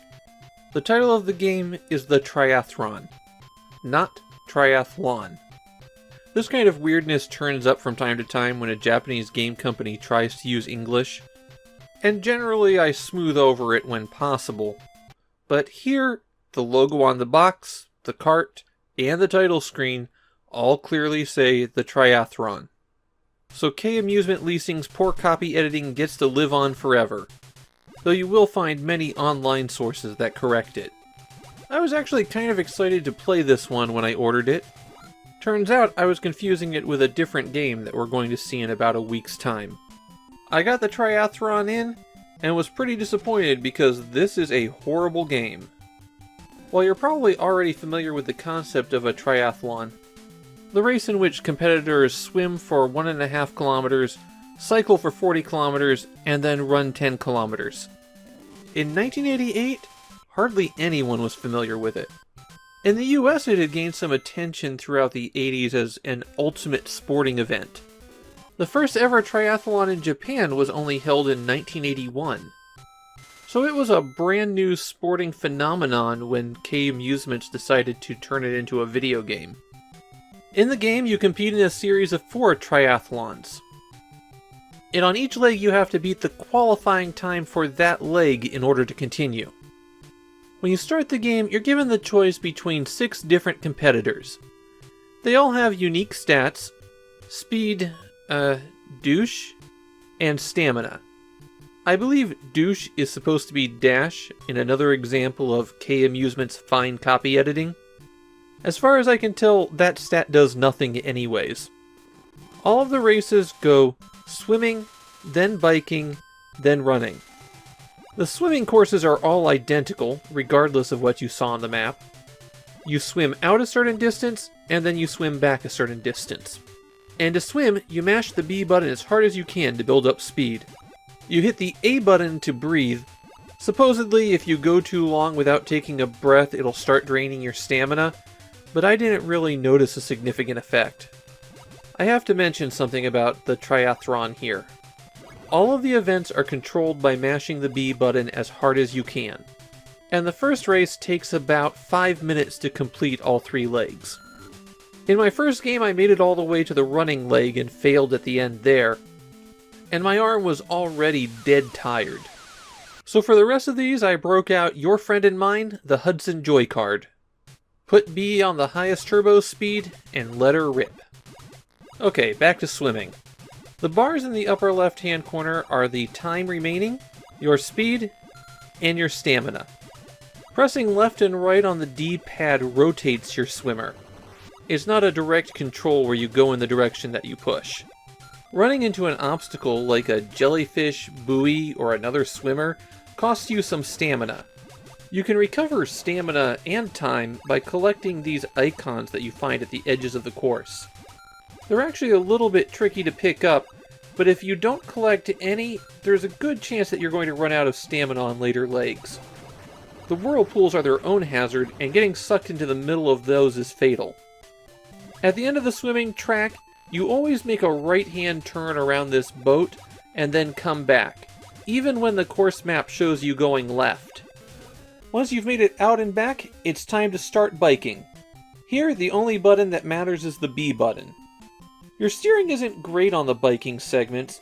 If you're going too fast, like say you're using a turbo controller for some reason, you've got a good chance of colliding with the wall when the road curves. Sometimes the road will fork, and one side will have a power-up and the other side will have nothing. I kept picking wrong, so eventually I decided I will just go right. All of the power-ups on the last two cycling courses are on the left-hand branches. Every single one. The bike course is where you're at the most danger of running out of stamina, and if you run out, it's an immediate game over. Make it to the end of the cycling, and it's time to run. Here, B runs, and A jumps over obstacles. You'll find holes in the road that you have to run around, or some hedges that you have to leap over, and sometimes there will be a power-up in the sky that you have to jump up to. Keep an eye out for these stations alongside the course where you can get a drink, and you can also find a skateboard that you can ride on. While on the skateboard, you don't have to mash B. It's actually slower than what you'd get if you use the turbo controller, and it goes away once you run into anything. Finish this leg fast enough, and you complete the triathlon and move on to the next one. There's also a special mode. Here you compete in extra difficult versions of swimming, cycling, and running. You don't have any stamina, but any mistake is an immediate game over.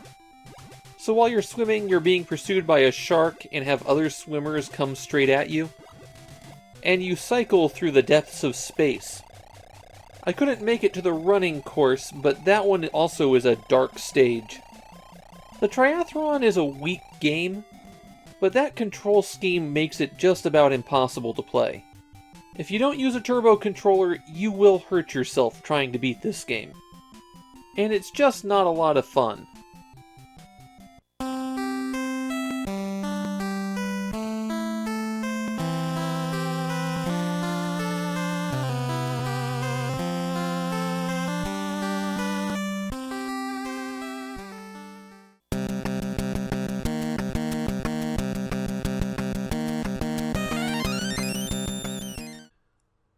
I've never really been satisfied with the Famicom port of Gradius.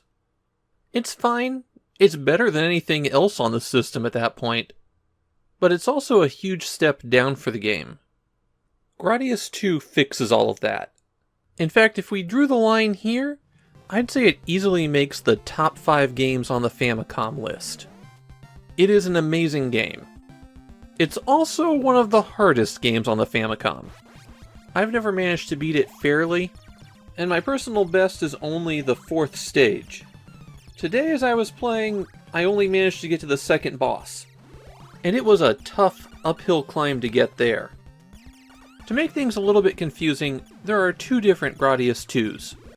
A Gradius II was developed for the MSX computer, and then after that a different Gradius II was developed for arcades. The Famicom game is a port of the arcade game.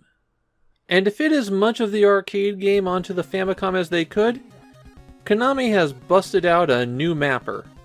Gradius II is the debut of the VRC4 mapper. It's the chip that Konami is going to use for all of their high-end games for about the next year.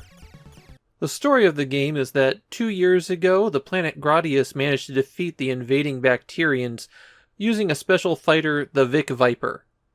And now the Bacterians are invading again. Yeah, that's literally the entire story. In the Famicom version, there's 6 distinct levels to the game, but don't think that it's short.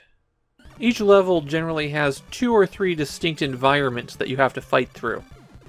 Let's go through level 2 for an example. First you have this region where you can freely scroll up and down, a new feature in Gradius II, and you have to shoot your way through these barriers. You don't have any maneuverability, but there's tons of enemies all around you. Eventually you're locked into a straight line path, and that has these pods that reach out and grasp you. Once you're clear of those, you enter a third region where these eggs spit out some familiar looking alien beasties. If you can survive that onslaught, then you reach this mini boss that's a giant eye, and clearing that leads you to this skull, which is the second stage boss. That is a pretty long road for a Famicom shoot-'em-up. Something you might have noticed while showing off that level is how little room you have. That's a real theme in Gradius II, packing you into these tight areas with no room to maneuver. The first stage is very similar to the burning area in Salamander, complete with a series of giant flame jets that arc out. You have to face down a lot more enemies too, in much more dense patterns. Holding down the B button will fire another shot as soon as you can, and you really need to use that on some of the tougher foes. Getting close and just dumping bullets into things is how you get through the game. When you start out, you're given your choice of armaments. 4 different types of bombs, 2 different types of guns, and 2 different types of lasers. I really feel like in Gradius II that there isn't any one best choice here. Ripple's better on some stages, laser's better on others. Gradius II also lets you have a full 4 options as you play. In the Famicom port of the first Gradius game, you could only have 2 options. As you're shooting through levels, sometimes enemies will drop one of these red capsules, and that advances the power-up bar at the bottom. You hit the A button to activate whatever you're on. What I generally go for are 2 speed-ups immediately, and then hold out all the way for the force field. There's just too much going on in Gradius II for me not to get it first. One nice thing in Gradius II is that they really throw those power-up capsules at you. Of course, the game does have the usual problem with the Gradius series. Once you're killed, it's really hard to keep going. The stages are depending on you being powered up in order to clear them. I mean, look at this. How am I supposed to get through this with just the standard gun? In the first Gradius game, there was a cheat code that would power you up all the way. The first appearance of everyone's favorite Konami code. Gradius II brings back the Konami code, but it doesn't work that way anymore. Now you enter the Konami code at the title screen and it gives you 30 lives. Of course, since it's an uphill battle once you die, all you're really doing is feeding 30 lives into a meat grinder. The Gradius series will go on from here, of course, but this is the end of the line for it on the Famicom. There's also other ports of Gradius II. The PC Engine version in particular is especially good. It actually makes the game longer than the arcade version. Since shoot-'em-ups are so straightforward, I'm not really going to have a whole lot to say about them, and that's really everything I've got on Gradius II. Having different weapon loadouts is neat, but I also feel like there isn't a lot of variation. If you really want me to pick out one as the best, I guess number 4, because the missiles give you an overhead attack, and the ripple laser gives you a nice broad cone at the front. But you really can't go wrong with any of them.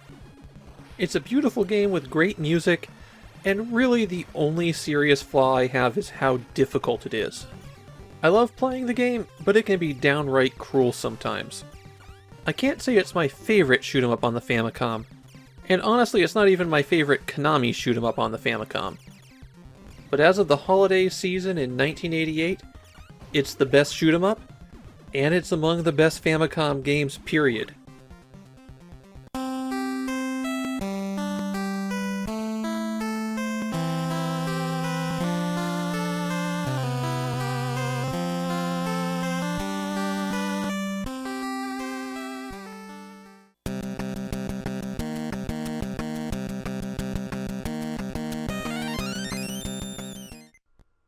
I hope you're ready for another adventure game about whimsical takes on Japanese folklore.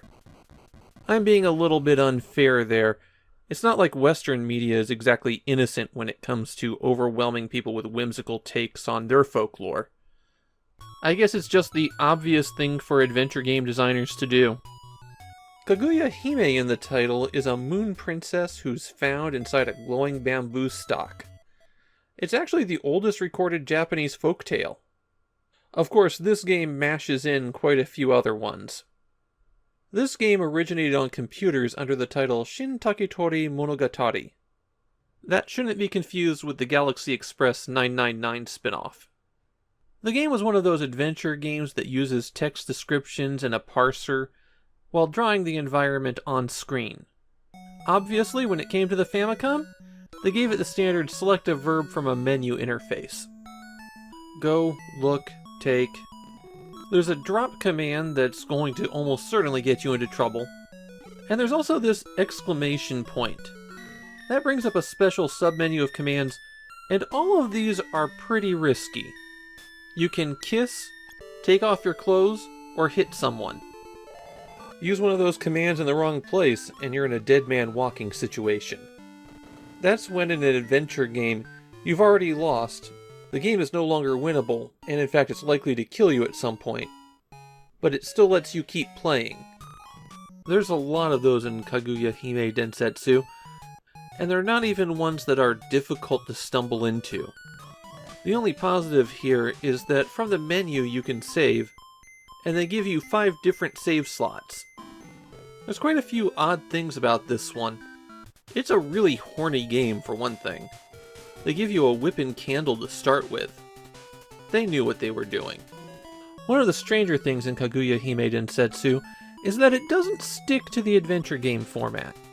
You have some hit points, which is this bar below the graphics section, and often the game will switch to a kind of actionist section, like here where you have to mash the B button to build up speed and then A to jump over the hole. Or here where you have to cut through a bamboo thicket, eventually finding Kaguya-hime. Running into a wall while you're cutting down that bamboo, or staying underwater too long, or fighting a gang of ruffians who are beating up a turtle, causes you to lose some of those hit points. For my adventure, I started out by exploring this dark cave, rescued this sleeping girl who had to be awoken with an apple, met with Santa Claus, found this weird dog living in a hut, finally got to that bamboo grove with the glowing stalk, went out to sea, saved a turtle and got a box that I'm sure had nothing bad in it, wound up in this red light district where I did some phone dates and went to a charm school, found out that the box only had a pair of dentures in it, and met some priestesses. I'm being breezy there because this is not a coherent narrative. There's actually a sequel to this one, Shin Tamatori Monogatari, but that sequel never got a Famicom port. I personally found Kaguya-hime Densetsu to be a bit clunky as an adventure game. There's just way too many traps for your character, and fiddling around is going to get you into trouble. In Japan, it's remembered as Bakage, or Stupid Game. People seem to fondly remember how quirky it is, but also disliked the adventure game portions. I don't see myself going back to this one to find out what happens next.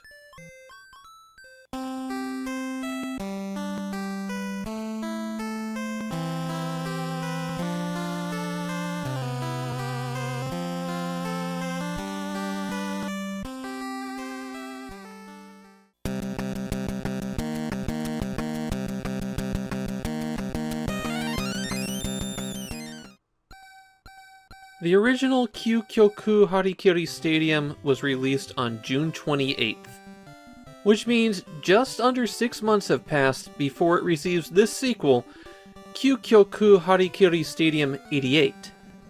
And Taito doesn't have the excuse that ASCII did with their Best Play Pro Yakyuu re-release.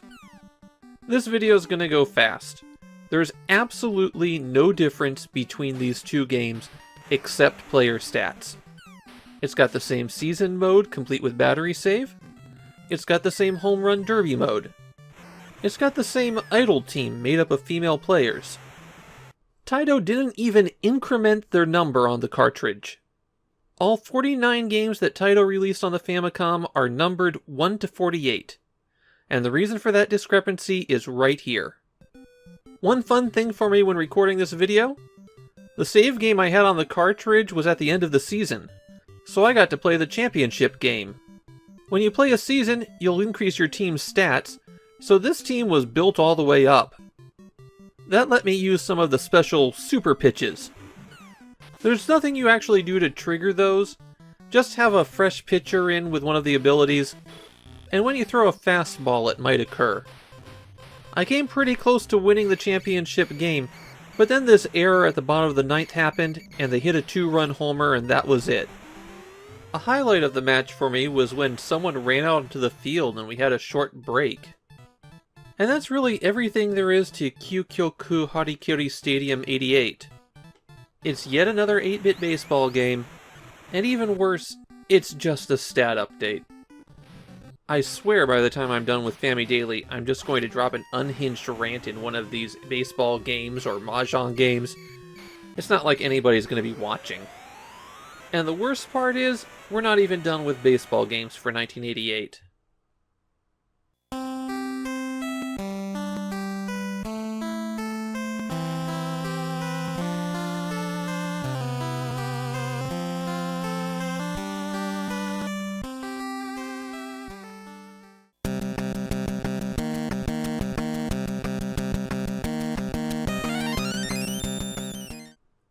It has been well over a year since we saw our previous Takuma Shoten game. They're the magazine publisher who got into making Famicom games, and were the ones dumb enough to release Ghostbusters on the Famicom. They were a very slow publisher, releasing 10 games across 8 years. So they'll be with us a while, but they're at the very bottom of what I would call the second tier of Famicom publishers. And for some reason, the game that brought them back to the platform was Captain Silver. Captain Silver was originally an arcade game, and it's all but forgotten. Mainly because it wasn't very good. For some reason, Sega got their hands on it and made a Master System port. And the notable thing there is that the US version had half the game stripped out. The Famicom version of Captain Silver never got a US release, though I suspect they were angling for one. Nintendo had an exclusivity requirement for games licensed on the NES, so while the Master System had a Captain Silver, the NES could have a Captain Silver if it was a completely different game. And the Famicom version of Captain Silver is a completely different game. For the Famicom version, here's how the story goes. We find out about a treasure in the Grand Line, there's no doubt. The pirate whose eye is on it, he'll sing, "I'll be king of the pirates, I'm gonna be king." Okay, actually the game resembles a different pirate comedy, since you're a wannabe pirate who's fighting a ghost pirate. There are 6 stages of spectral swashbuckling in Captain Silver. Most of them are broken up into multiple parts. Dying will send you back to the start of the part that you were in, and the same is true of continuing. That said, some of these parts can be pretty long. Hitting the A button jumps, and the B button swings your sword. A quirk in Captain Silver is that your sword swing can be pretty fast. So if you mash the B button really hard, you can catch some enemies. In shops you can buy power-ups to your attack, and there's 2 different styles. The first gives you a projectile, while the arrow icons change how that projectile behaves. Hitting the start button brings up this menu where you change what you have equipped. Basically, each power-up is a little bit stronger than the previous one, while the arrows give you different paths. I went with a triple shot that could hit low enemies without having to duck, but I probably should have gone with the upward shot. You'll find doors other than shops in stages. I don't recommend that you enter them. Inside those doors you'll find 2 different characters, either Otasuka Aoba or Ojama Baba, and they look very similar. Otasuka will give you advice and might heal you, while Ojama will mock you and take half your life. Which one is behind the door is always consistent, at least. So you could memorize where all of the healing spots are, but I also found that they weren't really needed.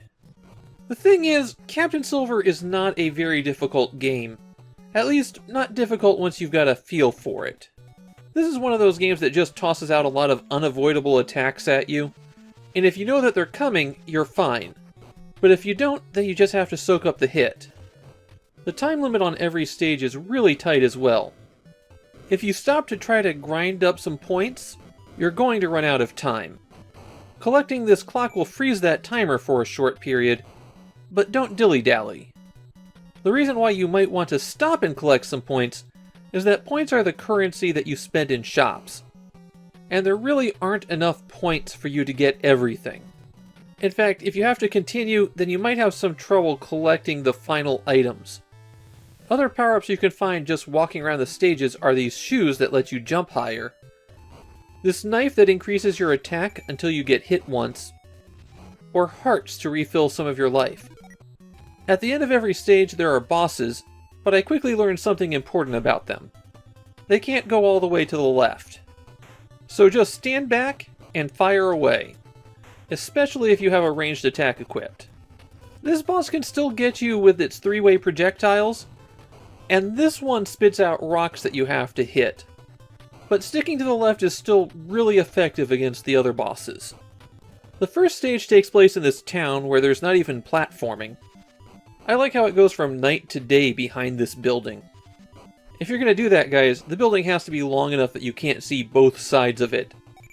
Stage 2 puts you on a pirate ship. This is actually a bit of a maze, though it's not too hard to find your way through. Once you're below decks, you can smash the barrels and sometimes they'll contain power-ups. Stage 3 has you riding this raft into a cavern. It's actually a pretty short stage, it's just you have to wait around on that raft for a while. Stage 4 has you exploring an island and searching a temple, while level 5 has you do some platforming up a mountain and across a waterfall. I know one good secret here for you. On level 1, you can go down this chimney and collect a lot of cash. That's useful for getting those early power-ups. When you complete a stage, there's a chance for bonus points as well, but one chest has points, the other has the witch. At the time of release, Captain Silver was not well received. It got some really low scores in game magazines. And today, it's still pretty hated by Japanese players. I actually think that they're overly harsh on this one. Captain Silver is not a good game, but it's also not a game so bad that I feel the need to rage at it. It's just mediocre. Playable if you have nothing else to do, but not something that will stick in your head otherwise. Which, come to think of it, is why I have a copy of the Master System game. I keep confusing Captain Silver with the other mediocre pirate arcade game, Skull and Crossbones. And that's Captain Silver for you. A game so generic and boring, I can't keep it straight with another generic boring game.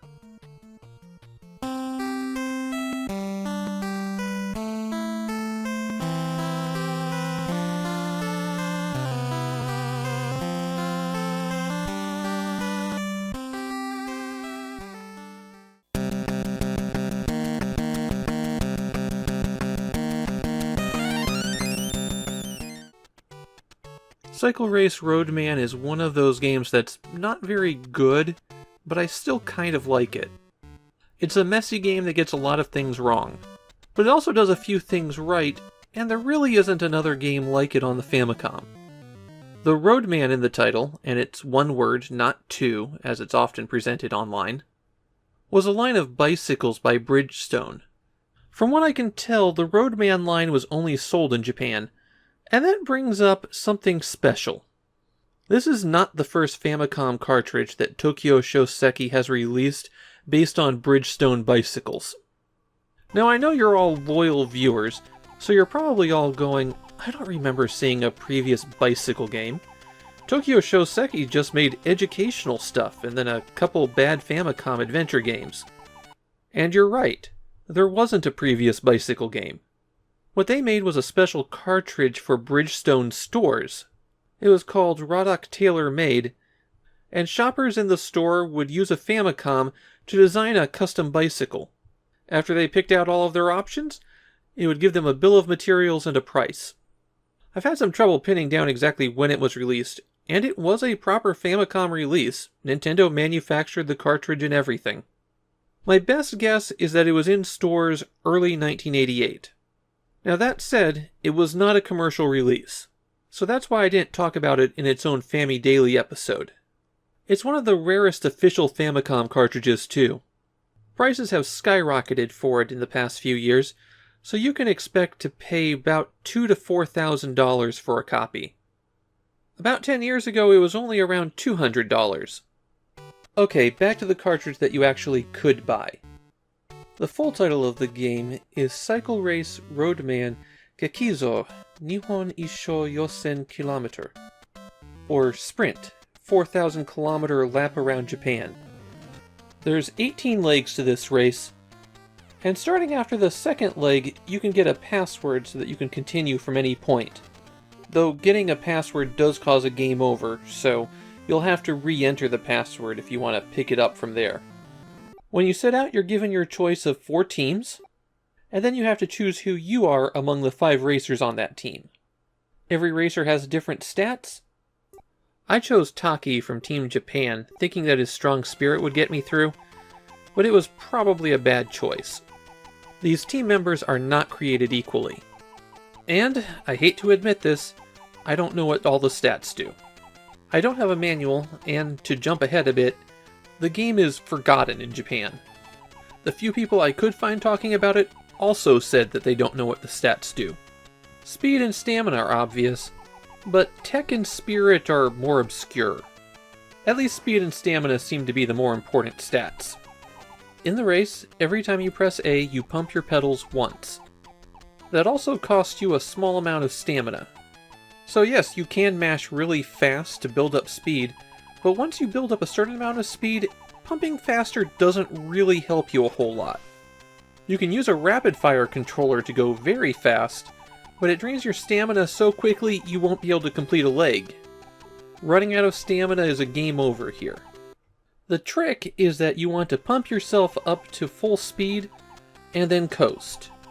And then pump it up again, and then coast. And full speed isn't hard to get to or maintain with just regular human fingers.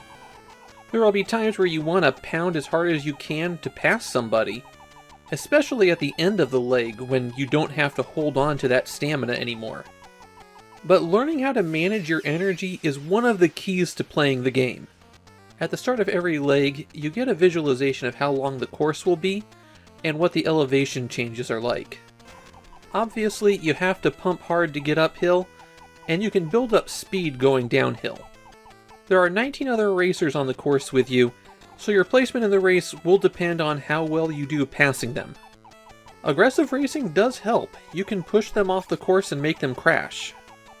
You cannot collide with your own teammates, but you'll see a letter on their jersey. Touching them will give you a power-up. P restores some of your stamina, R repairs some of your bike's damage, and that damage occurs just as you're riding. S is the most vital one. It doubles your speed. Unfortunately, what letter you get is random. So you could get that stamina recovery right at the start when you don't need it, or get the speed boost right before you cross the finish line. Your teammates will also try to ride with you, and will knock over other racers on the course. When you complete a leg, you get points based on where you ranked, and you can spend those points to upgrade your bicycle. The first bicycle upgrade, however, is 100 points, so you won't get it for quite a while. 2-player mode gives you bonus points, but it's not simultaneous racing. One player completes a leg, then the other player completes the same leg. I'd still recommend using the 2-player mode when you're by yourself, because it'll let you get those bicycle upgrades sooner. There are some quirks in Cycle Race that bring it down. The turning is really sharp. You swing 45 degrees with a single tap of the D-pad, so making fine adjustments can be pretty tricky. You have to deal with weather on the course like wind, so you do have to steer quite a bit just to stay on course. The steering also tends to flake out after you've crashed on a curve. It makes it harder to get going than it should be. And the other racers don't seem to be affected by elevation changes. That works against you pretty bad as you're going uphill, but it does work in your favor on the downhill. So there's a lot of rough edges in Cycle Race Roadman. I got 5 or 6 legs into it, and really I'm showing everything there is to the game. But I still kinda like it. It's a basic, straightforward, chill kind of experience.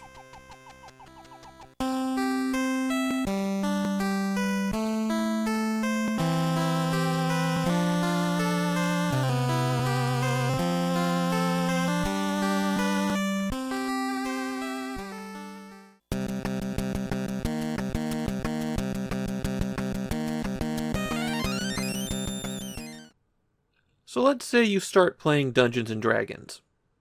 You're having fun, it's just playing make-believe with your friends that is fun. The actual game system of Dungeons & Dragons is terrible. Yeah, 5th edition's better. It's still a pretty bad game. Now, if you're one of the creative nerdy types, you'll go, I'll make my own role-playing game system. And odds are, if you've only played Dungeons & Dragons, you're not aware of the huge range of systems that resulted from just that. And of course, one of the first targets for you is levels. Levels are terrible, they make no sense. So instead, you cobble together a piecemeal progression system based on using your abilities. I'm going to let you in on a little secret here. Every single RPG nerd has gone through that. And every single one of them makes the exact same mistakes with the RPG system that they design. And that's how you get Final Fantasy II. There's been a lot of talk over the years that Final Fantasy II is the worst game in the series. And that's kind of harsh. It's a throwback to Final Fantasy I, but it's still a good effort for an early Super Nintendo game. Wait, we're talking about the other Final Fantasy II. The Famicom Final Fantasy II really does have that bad of reputation, though. And not for the usual reasons that Final Fantasy games get bad reputations. Final Fantasy II is despised because of the terrible game mechanics. On the other hand, Final Fantasy II is where a lot of the foundational things for the Final Fantasy series come from. The story has an evil empire out to conquer the world, and at the outset, the village that your four heroes live in is attacked. You're dropped into a hopeless battle, and then once you're defeated, you recover but you're missing one of your friends. And that begins a long chain of quests for you. An odd mechanic that the game seems to borrow from Ultima 4 is keywords. In some conversations, people will mention a word, and you can choose to remember that, and then when you repeat that word to some people, it triggers additional dialogue. So after the lengthy introduction sequence, you go get your starting equipment, and then we get into the stuff that people hate. Final Fantasy II dropped the concepts of levels and experience points. And here's the thing. Levels aren't realistic, and they are pretty limiting, but they're very convenient as a game mechanic. You've got a threshold that you're trying to achieve, and then once you surpass it, you get something extra. And in a role-playing game, they ensure that a character has certain tiers of power. Your party should be level 12 before doing this dungeon, for example. The first thing that a game designer does if they are chafing under that restriction, though, is basically make everything its own level. If you want to get better at using swords, fight a lot with swords. And if we were only talking about that kind of ability, it wouldn't be that big of a deal. Final Fantasy II extends that philosophy to everything. If you want to have higher hit points, you need to get hit. And similarly, your equipment affects how your stats improve. It results in some perverse incentives. You want to get attacked and hit so that you're better at getting attacked and hit by the tougher monsters.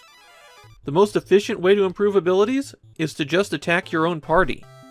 Keep blasting yourselves with magic so that you're improving both the magic points, spellcasting ability, and magic defense of your crew. Beating yourself up is how you get better in this game. But that's not all. Final Fantasy II doesn't close off any development paths for any character. Everybody can learn everything, and after about 20 minutes of grinding this out, any starting differences are smoothed over. Now the intention in this kind of system is that a character will specialize. Do one thing pretty well, do another thing okay, but the nature of the game discourages specialization. Are you facing a lot of enemies that don't take much physical damage? Well, everybody better know some good magic spells then. You don't ride out those segments. You just do a lot more grinding in advance of them. And I mean a lot more. You need to grind up magic ability for each spell individually, grind up ability for each weapon, grind up the stats to use those effectively, grind up your hit points, grind up your magic points, grind up your defensive abilities. Technically, you can just charge ahead and accept what comes, but in practice, grinding is easier, even though that grinding is much more time-consuming. And there's another problem with this. The game can't scale its challenges properly. In a standard level-based RPG, obviously you can grind a bit to build up some power.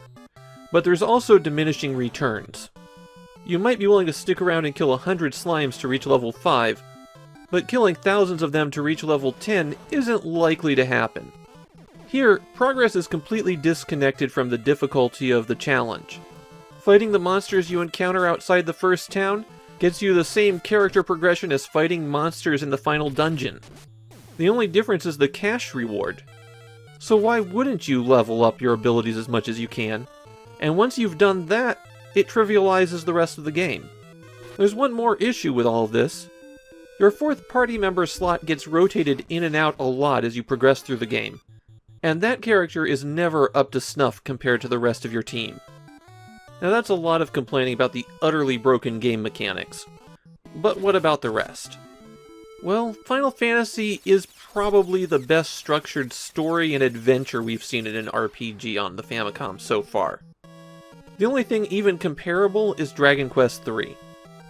And I like the dungeons and adventure more in Final Fantasy II.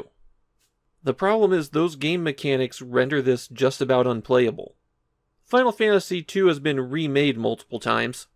The PlayStation version's likely the one that most people first encountered, but I actually think the PlayStation Portable is the best way to experience this one.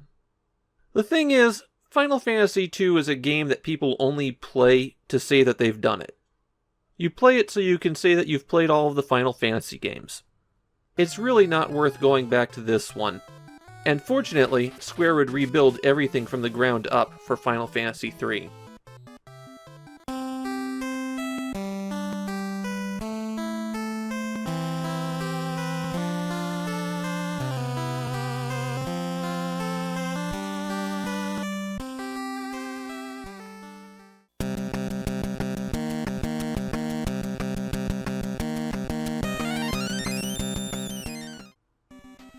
Top Rider is a special Famicom game, not because it's good or who made it, because it's not good, and Human made all sorts of oddball stuff before they figured out how to make wrestling games. Top Rider is special because it's the second and final Famicom game to come with an inflatable controller. You would pump up this motorcycle, and then the actual controller was the handlebars. So given the fact that I'm just showing these pictures, obviously, I couldn't get one of those controllers. As you might expect for an inflatable toy from 1988, they did not last. So intact ones are exceptionally rare. So how am I supposed to play this game designed around a specialty controller? No, I didn't reverse engineer it this time. Though I haven't eliminated doing that for the also impossible to find Oeki Kids controller. For Top Rider, you don't have to use the specialty controller. If you take the Player 2 controller and then hit A, B, right, down, left, up, B, A, the game starts and you can play with a regular Famicom controller. When you're playing with the controller, the A is accelerate, B is brake, up and down shift gears, and here's the important thing, pressing diagonal down does a greater turn than just pressing left or right. You'll need that to make some of those tight turns. There's two different game modes, one that just lets you drive 4 tracks, but the real meat of the game is the Grand Prix mode. In Grand Prix, you compete in 2 different circuits. The first one consisting of 4 tracks of 2 laps each, and the second consisting of 6 tracks, the last 2 of which require 3 laps. Grand Prix mode uses a system where your placement in a race grants you a certain number of points. If you score the most points in the circuit, then you win and move on. Now, I hadn't played Top Rider before I recorded this episode. I had been holding out for getting a controller, even if it was just the handlebars themselves. And it took me a couple of races to figure out that diagonal down was the deeper turn. And despite all that, I placed first in every single race. And not even first, but it was kind of close. I was blowing people out. I beat the game about 50 minutes after playing it for the first time, and that included a few laps in the single race mode. Top Rider is trivially easy. I'd say it was easy to the point of boredom. It's rare that you see more than one vehicle on the road at a time, and it's not like the drivers are doing anything. The biggest challenge for me was not accidentally shifting into low gear when I was turning. Honestly, the gameplay here isn't even as good as F1 Race, Nintendo's first behind-the-vehicle racing game, and that was released in 1984. We've been seeing a lot more sophisticated racing games lately, and Top Rider doesn't even match up with what we were getting at the beginning.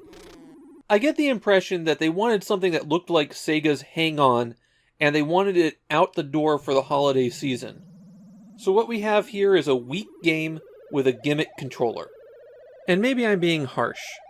Maybe that inflatable motorcycle adds something to the game that I'm not getting.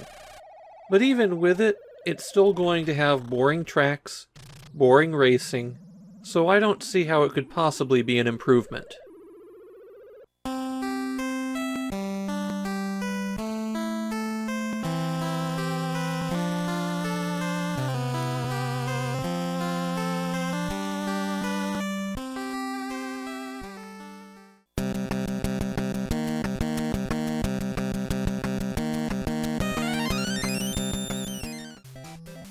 The very first Sega game to appear on the Famicom was Sunsoft's port of Fantasy Zone.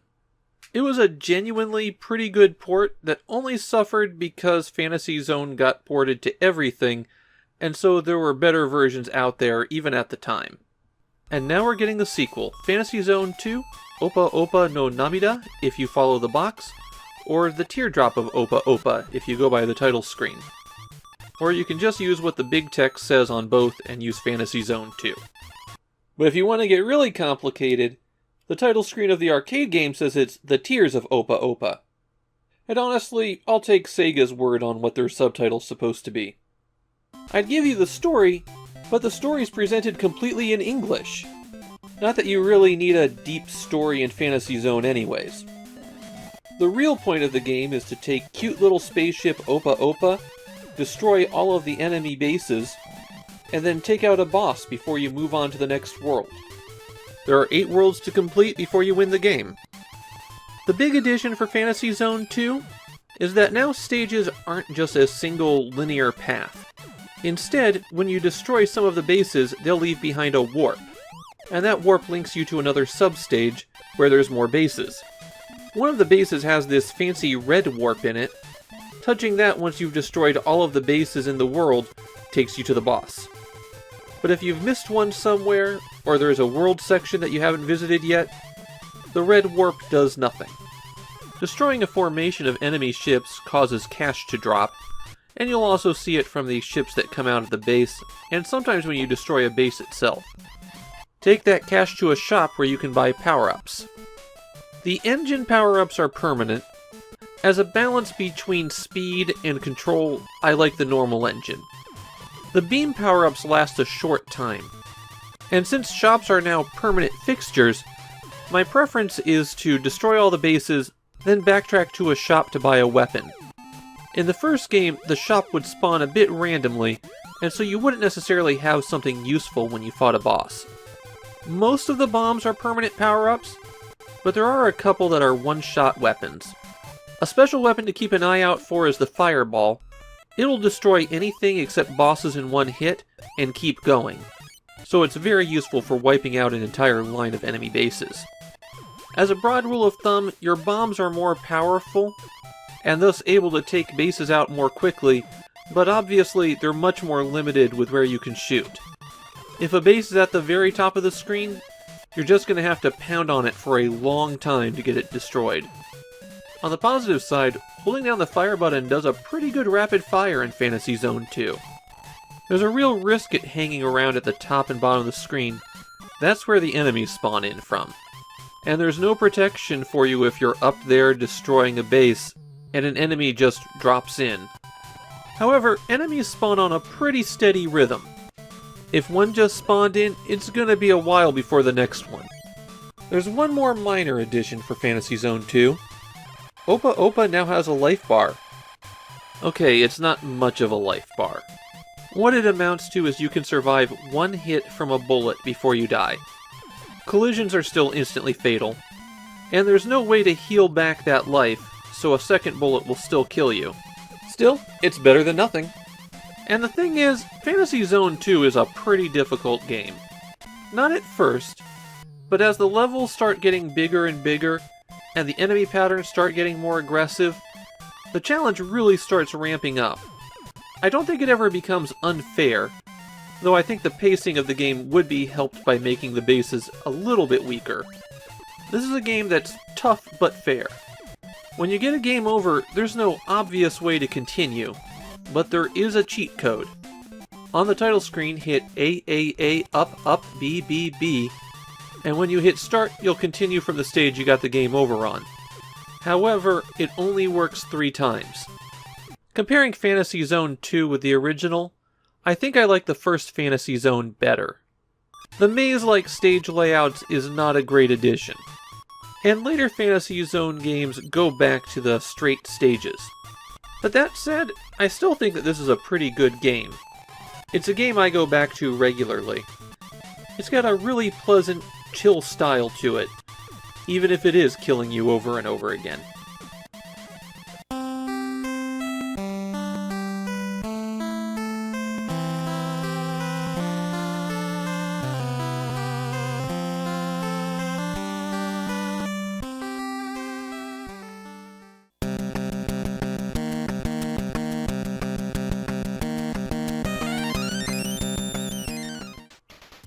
Rollerball is the successor to Nintendo's Pinball.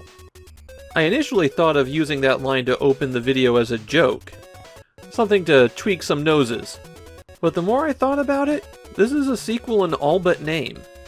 It's by the same developer, doing the same style of game, using a lot of the same techniques, only more advanced. And about 6 months after this, HAL is going to release Rokjurok Hiki no Wani Dai Koshin, otherwise known as Revenge of the Gator, and it's going to be very similar to Rollerball. Rollerball was actually designed and released very shortly after Pinball. In fact, the two games had the exact same team. But Rollerball was released to computers, probably due to the limitations of the Famicom in 1984. So this was actually a fairly old game once the Famicom got it. Now, I've mentioned in other videos about pinball games on the Famicom that I'm pretty particular about video pinball. And 8-bit machines really aren't able to do the calculations necessary for a reasonable physics engine. But you know what? Rollerball is actually pretty good. And I think it comes down to the table design leaning into the fact that they couldn't do a good physics engine. In fact, I will go so far as to say that this is the best video game pinball table design until pinball simulation actually became viable, sometime around 1995 to 1996. The only things that outshine it are some games that take exceptional real-world pinball tables and turn them into video games. This is a pinball table that couldn't exist in real life, but is designed around being a video game. It's also maybe a little bit too easy, but I think that's due to HAL leaning into it being a game for the Famicom, rather than being something that has to cycle players every 3 minutes for the operators to get their money's worth out of it.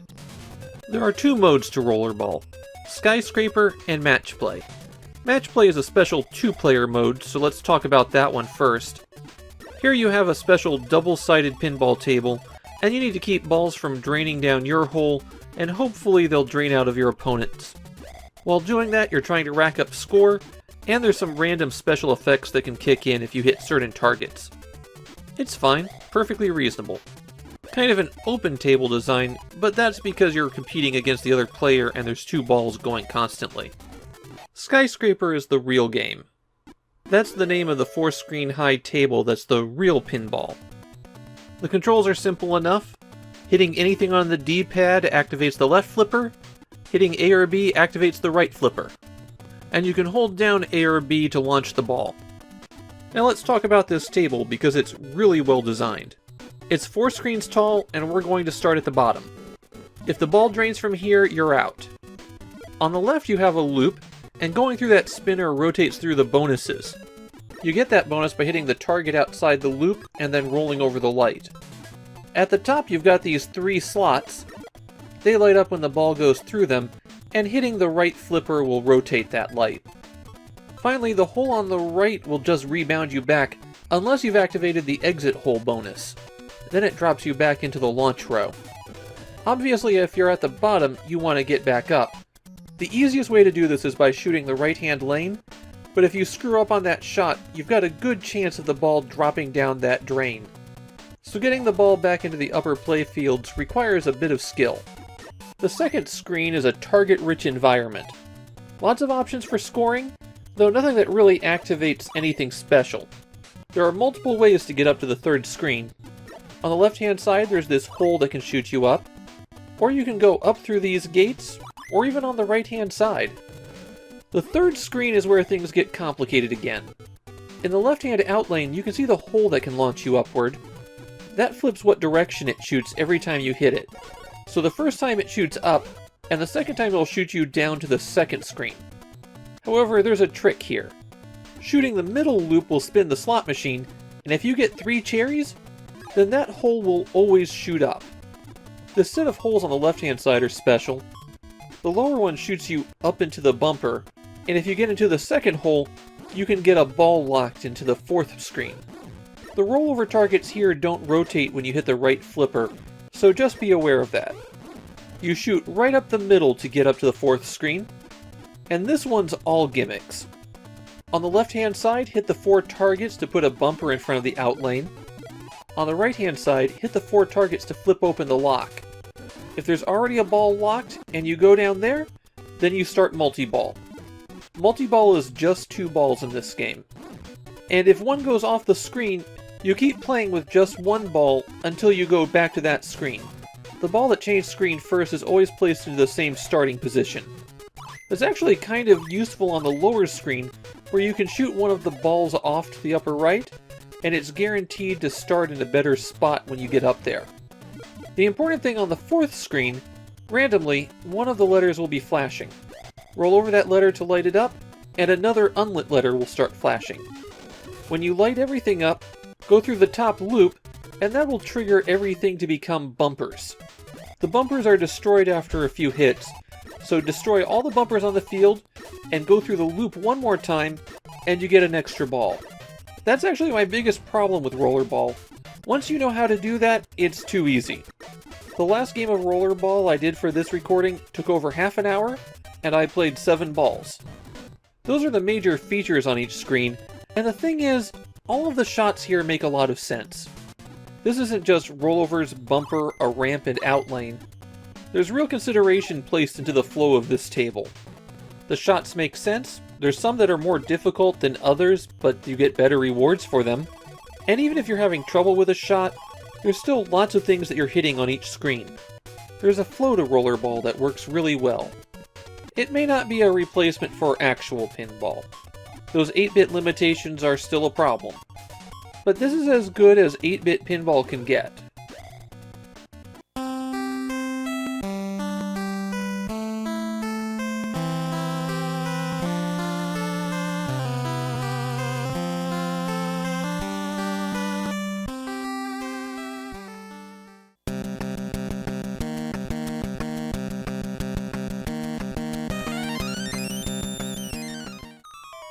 Here's a first for us. A baseball game sequel that does something other than change the stats.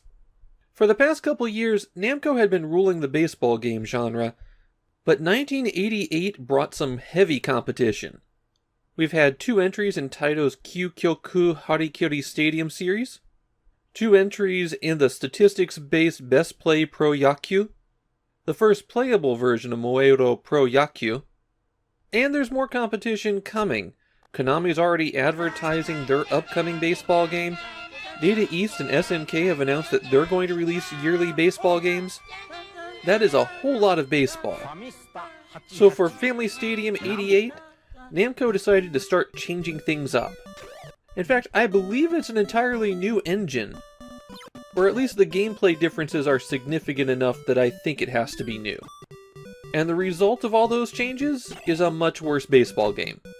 In fact, I'd say it's significantly worse than the previous two Family Yakyuu games. As in the previous Family Stadium games, your goal is to win a match against every single other team in the league. However, for 88 they've removed the password functionality, so you have to play and win 13 matches in one sitting to get the ending. When you start a match, you're given a choice of what stadium you're playing in. All of these are based on real-world stadiums, though they don't use the same names.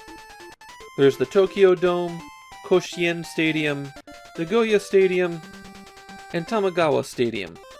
The only difference between them, though, is the distance to the outfield fence and how high those fences are. Two of your fielders are randomly selected as good players, and the game gives them a hidden stat boost. A similar feature is the 7th inning. It's the lucky 7th, and all of the players receive a major stat boost during it. In my game, the computer hit 3 home runs in a row during the 7th.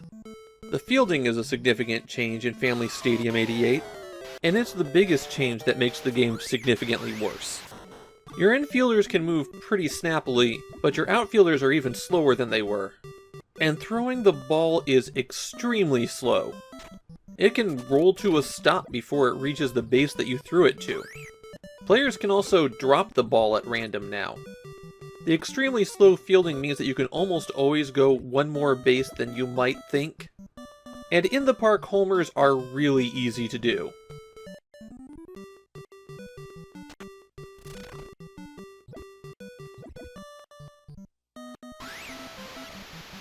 Then there's the pitching. Pitchers can become visibly tired now, and that's a nice change, but they seem to tire out after about 15 pitches. Now those of you who can do math might realize that 2 innings of baseball have a minimum of 18 pitches.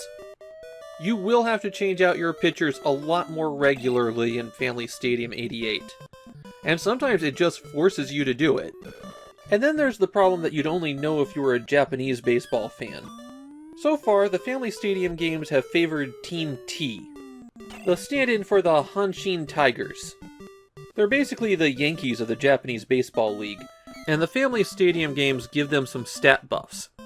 But in 1988, the Hanshin Tigers finished at the bottom of the league for their 2nd season in a row. You wouldn't notice this if you're not a Japanese baseball fan, but it does seem to get under their skin. There's one more significant feature in Family Stadium 88, and that's a team edit mode.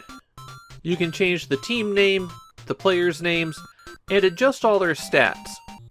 The stats all go into a common pool, though, so to boost somebody, you have to take away that stat from someone else. The first 2 Family Stadium games were regarded as the best sports games of their years by Japanese gaming magazines. Family Stadium 88 was not. It still sold amazingly well, though. About 1.1 million copies were sold in Japan, making it the 30th best-selling Famicom game. It's still a big step down from how the first 2 games sold, though. It looks like the competition for those baseball games is heating up.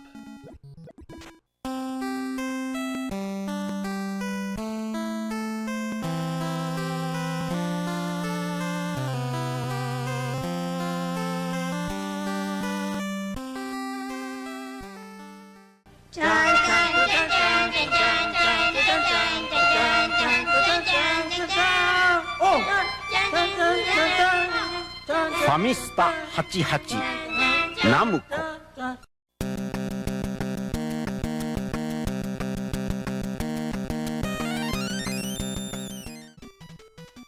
Here's something we haven't seen in a long time. A family trainer game. The previous one we saw was Totsugeki Fuuun Takeshijo, and this game's a sequel to that. And that previous game was released December 28th, 1987, so it's been a full year. The Family Trainer was known as the Power Pad in the US, and it was an accessory that let people run on it to basically push buttons for the game. The acrylic with carbon traces that make up the mat are pretty fragile after all this time, so I had to reverse engineer it and build my own with push buttons. As for Fuuun Takeshijo, That was the television show that was exported from Japan as Most Extreme Challenge. A game show where people were put through some wacky obstacle courses. The Takeshi in the title is Takeshi Kitano, film director and star of Takeshi no Chosenjo and Takeshi no Sengoku Fuunji. This is our fourth and final Takeshi Kitano game that we're going to see on the Famicom. After this, I don't believe he makes another video game appearance until Yakuza 6. Now, I actually kind of like the first Takeshi Joe game. It had some creative minigame designs that we haven't really seen with the Family Trainer. The sequel, on the other hand, is not so good. The minigames have problems like terrible collision detection and more confusing control schemes. I still don't know how to win the tug of war. And while this carries over the same final confrontation with Takeshi from the previous game, it is much, much easier here. Easier to the point that I would consider it broken. There's fundamentally two game modes here. You can compete in individual events, or you could play in all of them for the chance to defeat Takeshi. How you do in each minigame determines your life bar for the final confrontation. From the menu where Takeshi is talking to you, you hit Start to begin a game, and hit Select to rotate through things. And Select will always bring you back to this screen. So you can exit minigames, though if you're in the full game, exiting obviously means you get no points. There are 9 different minigames here, and none of them play especially well. First up, you dash up to this line, jump, and try to catch the ring. It's a donut, apparently. You have to jump from behind the line or it doesn't count. Then there's the sumo match. When you start this one, you have to pick up the regular controller and hit A to pick your opponent. Requiring that you use the regular controller to start the minigames is a reoccurring problem here. Here you step on the middle row of the pad, and as you run in place, you're shoving the other player. Moving to the left or right is trying to maneuver around the opponent. You have to fight 3 sumo matches before the minigame is complete. Then there's this minigame where you're trying to crab walk across a bridge. You have to take a wide stance in this one, and then alternate left and right while dodging those balls that are getting thrown at you. Given how large the balls are, it's tough to get past them. Next up, you have to jump on these rollers. You make your jump, and when you land, it starts spinning, so you have to run in place until it stops spinning. Then you jump again. You can run backwards on this one, but it actually makes it harder. So just use the 2 middle pads. In this football minigame, you first have to select which defenders are going where on the field, and then you try to run past them. The collision detection on this one is not good, and it winds up just being frustrating. In Tug of War, you have to hit the A button again to randomly pick your opponent. It seems like running in place in the middle pads does something, but it requires some timing that I couldn't get down. So I just kept getting pulled through the gate. In the surfing minigame, you have to jump when the board's below you, and that'll let you land on it. Then you have to crouch by getting down on the front 2 pads to stabilize the board. After that, you have to jump over some obstacles that don't look like they're in line with you, and run past some people on platforms. If the surfboard gets ahead of you, don't worry, another one will appear in a few moments. In the holes game, one of the holes is the correct hole, and your goal is to avoid the enemy and run into that. And no, you won't know which hole is correct until after you've jumped in. The bad enemy collision from the football game is back for this one, too. And finally we have the carts. This is a return from the first game, and you hit the pads in the front row to rotate the cart. Hitting the pads to the left and right of you will fire the gun. You can trivialize this minigame by just positioning yourself between the enemies that show up, and driving straight through to Takeshi. Takeshi doesn't seem to actively go after you, just wanders around randomly and fires his gun. And he'll get stuck in corners. So it's really easy to beat him. Defeat Takeshi and you win the whole game. So I found these minigames to be a lot less creative than the ones we saw in the first one, and they didn't seem to be as well designed. There's problems with the visual design, the interface. All in all, it's a sloppy package, and I get the impression that it was just pushed out the door. Especially since we have exactly one more Family Trainer game to go, and it's released a month after this. Bandai probably was just trying to get rid of this thing.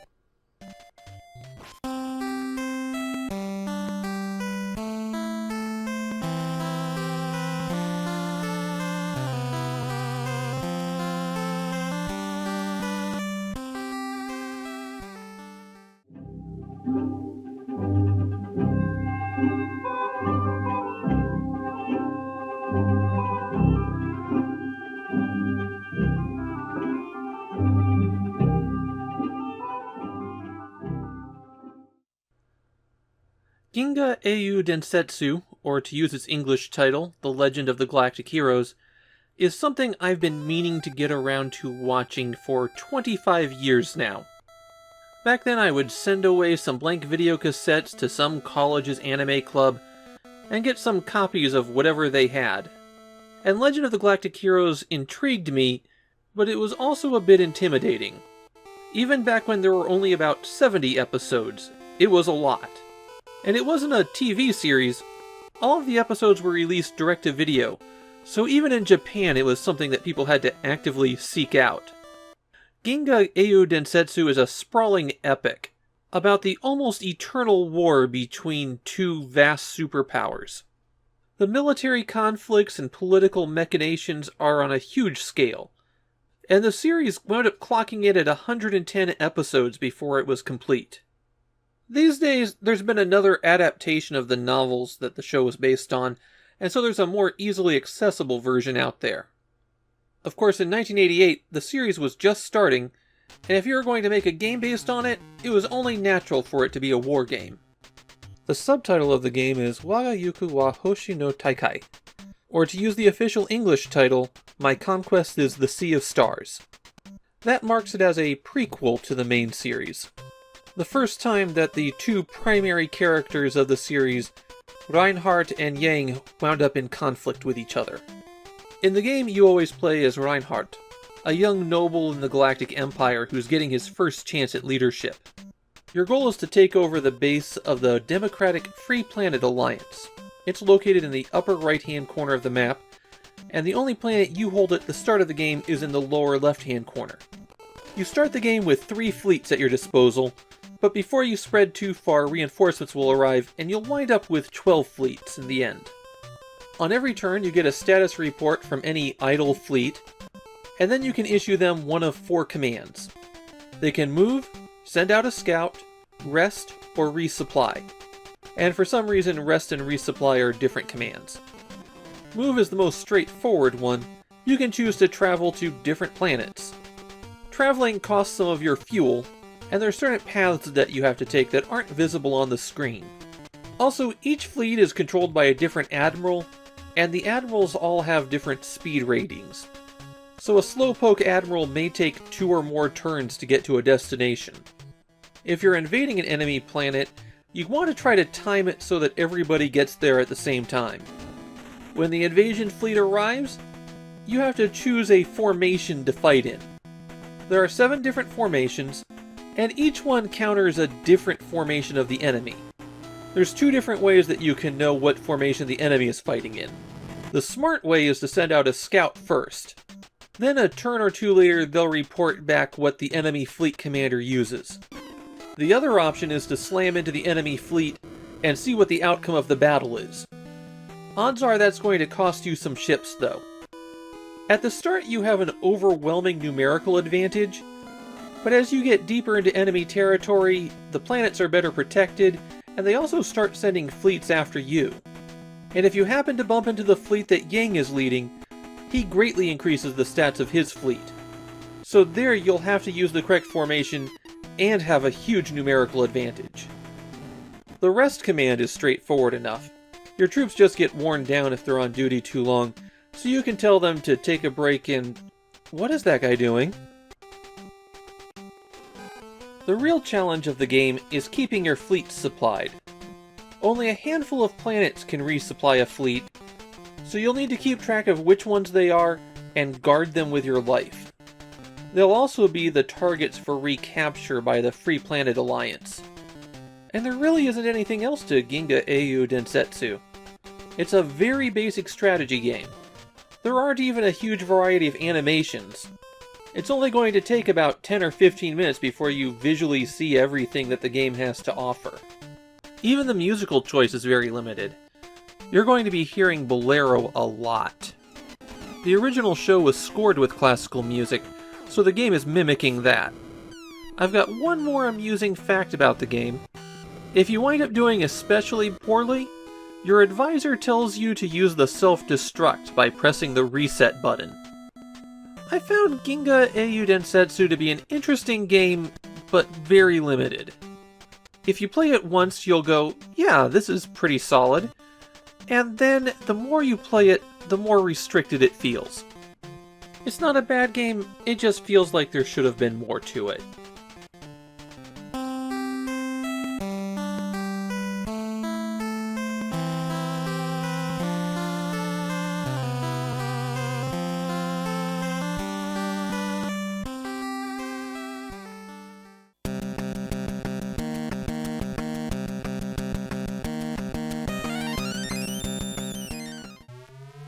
Where do I even begin with Tetris? It's one of the world's most popular games, and it was at the heart of one of the most dramatic conflicts in video gaming. It spawned a genre and has a vast legacy, and I'd say it stands right alongside Super Mario Bros. And Dragon Quest as one of the most important games published on the Famicom. It wound up being the 10th best-selling Famicom cartridge. Also, this version's terrible. I'll get back to that though. Now, I don't want to do a 15-minute overview on the battles surrounding Tetris, but it's actually kind of important to the Famicom version. The game was originally designed by Soviet programmer Alexei Pajnatov, and the original versions were for microcomputers, not PCs. And like most microcomputer software, it got passed around pretty widely. To make a long story short, a bunch of people who didn't own the rights to Tetris sold the rights to publish Tetris to other companies. And this got divided up by platforms and regions. The computer versions were the first ones to Western markets, and they were enormous hits. Big enough hits that it was getting mainstream news coverage. So the console ports of Tetris were highly anticipated because Tetris was already really well known. Two of the computer game publishers sold the rights to different companies: Bulletproof Software and the console game branch of Atari, Tengen. Atari wanted to sell their version in Japan, but Bulletproof Software was selling their own version. And so Atari went, hey, you don't have the rights to the game. And Bulletproof Software quickly realized they bought the rights from someone who didn't have the rights to sell it. But then Bulletproof Software realized that Atari didn't buy the rights from somebody who owned Tetris either. And Bulletproof Software was making Tetris for an upcoming gaming platform by Nintendo.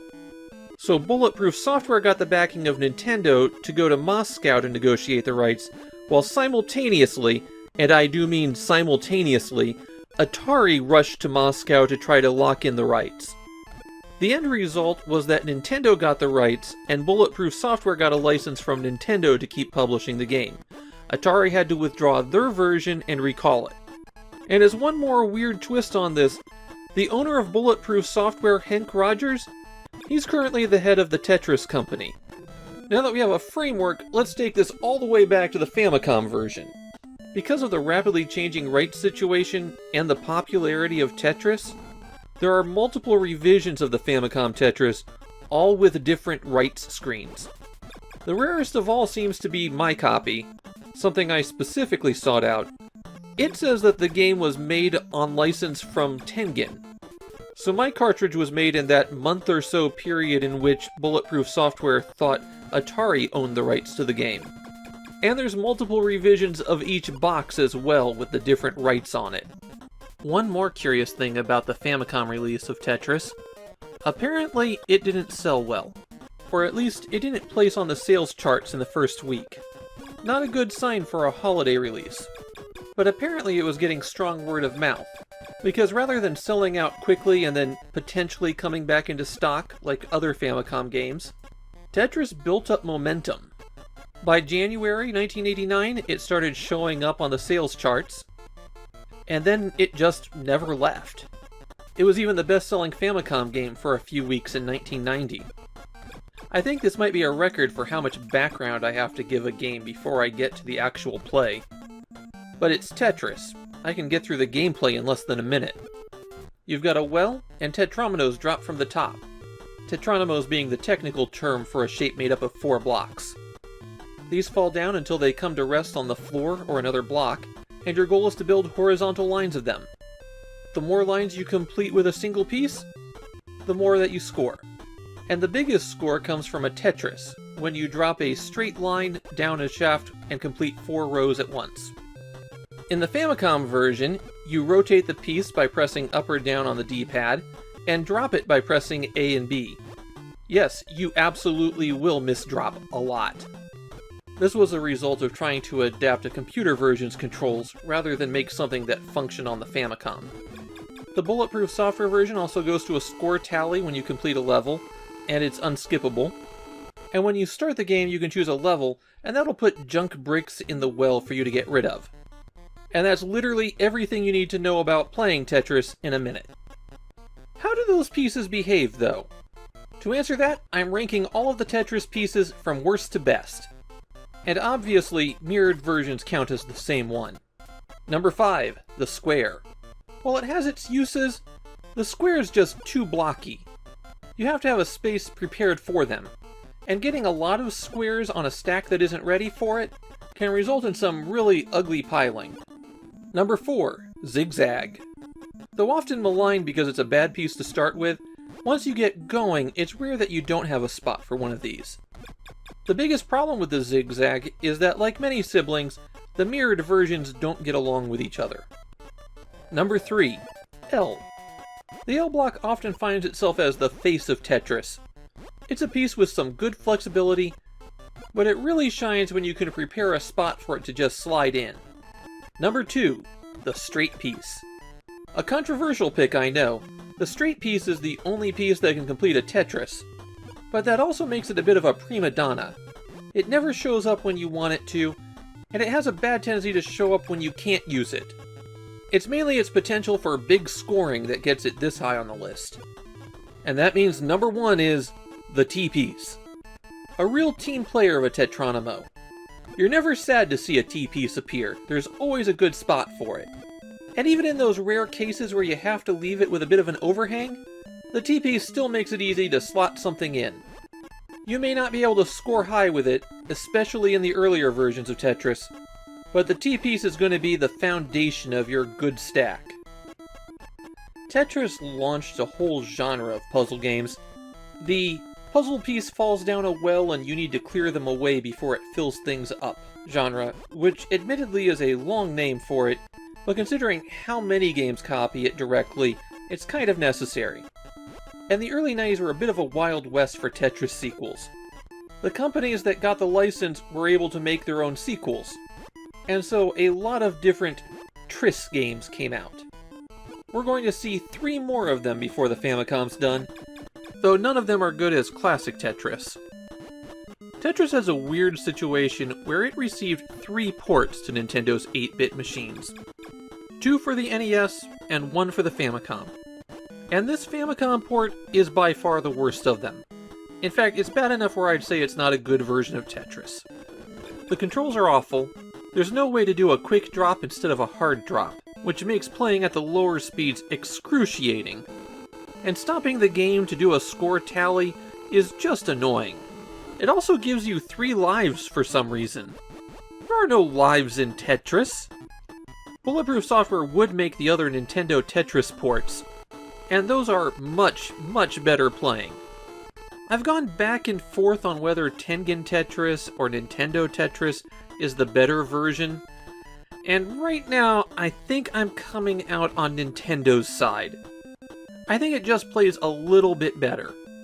Famicom Tetris, though, it's just historically interesting, not something I'd want to play.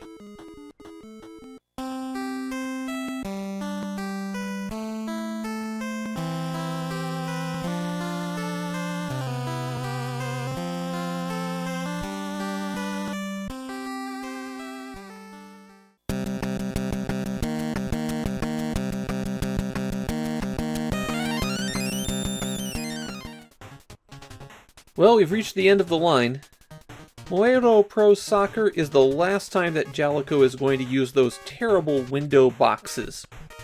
They are going to stick with that square form factor, though. Also up front, I need to point out that this is not the same game as Goal. And by that I mean the sequel to this game on the Famicom is called Goal, even though the US version was already called Goal, and in the US the Famicom Goal was called Goal 2. Are we straight? Okay. We've already seen a few soccer games on the Famicom, and so far they have not been the strongest games. And Moero Pro Soccer continues in that fine tradition. We do get a few interesting features, but this game really does not play well. Hitting start will give you the option to play the World Cup, a tournament, or a shooting competition, which is not the same thing as a shootout. The World Cup mode is the real heart of the game. There's 4 groups, and you pick a country, and first have to defeat a majority of the teams in your group, then you have to defeat the teams that passed that first stage. I wound up playing North Ireland in my first match because how often is that going to come up on the Famicom? As you play, the B button passes the ball, the A button shoots. Or more precisely, the B button does a gentle kick while the A button does a harsh kick. If you don't have possession of the ball, then pressing the A button can slide you into it, and pressing B rotates through which player you're controlling. The obvious thing about Moero Pro Soccer is that your view of the field is tilted about 30 degrees. And that's where the problems begin. Your controls are also rotated, but they're not rotated to match the field. They feel more like they're rotated about 40 degrees. So pressing up will generally send you upfield, but not straight upfield. And this becomes a major problem with passing and shooting. You can only shoot in 8 directions, but they're not the cardinal 8 directions. And not the 8 cardinal directions orientated by the screen or by the field. And so the ball never quite goes where you want it to. I guess with practice you could get used to this disconnect between the screen, the field, and the controls. But why would you want to? And the AI in this game is a real mess. You'll see it just standing around not doing anything. And sometimes when you try to pass the ball to an AI player, they'll just let the ball go past them. And I don't think it can throw the ball in very well at all. I certainly wind up in control of the ball more often than not when they throw in. The one advantage the AI has is it knows where it's shooting at, while my shots on goal often go in directions I'm not expecting. You can really see that in the shooting competition mode. You have 5 chances to make a shot, and you first have to toss it in from another player. There's 2 AI opponents and a goalie out there with you, and sometimes those opposing players are already on you by the time you've gotten the ball passed to you. What Moero Pro Soccer does to make defensive plays work is that you slow down to a crawl when you're dribbling the ball. And that often means that a scrum forms around the ball with just a ton of players piling on top of it. I wound up mashing A to try to steal it, and sometimes just shooting out of that mess because I couldn't see what was happening. While playing Moero Pro Soccer, I didn't manage to score a single goal. Not one. I just found the game to be too much of a mess. I'm sure with practice I could do it, but I really doubt I'm ever going to play this one again. It's yet another not very good soccer game on the Famicom.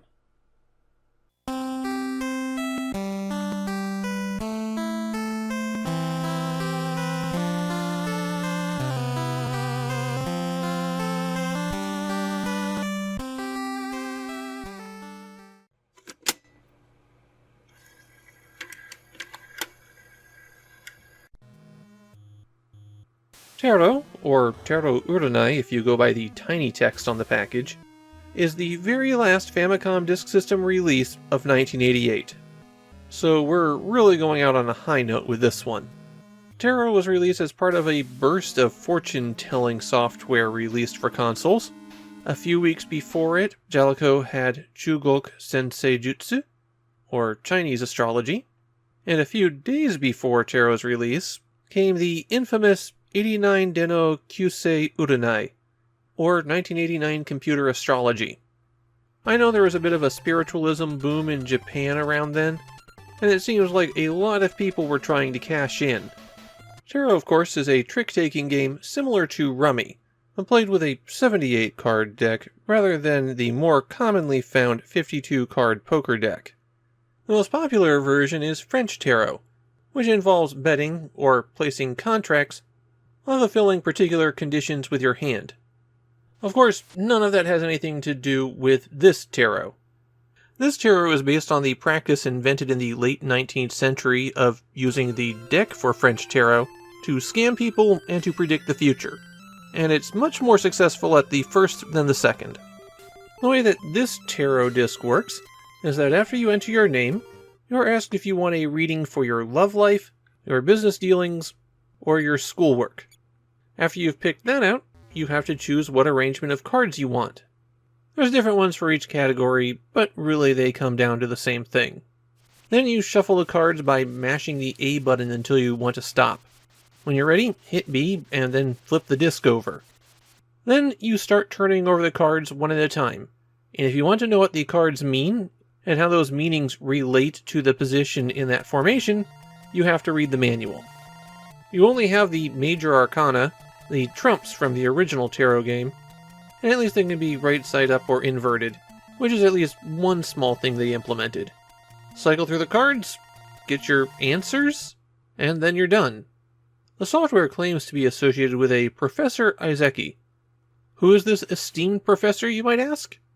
Well, that's a very good question. I have not been able to find any trace of Professor Izeki's existence other than this disc. Every reference to them online, both of them, was the manual for tarot. There's no books, no television appearances. I even tried to see if they were a storefront fortune teller.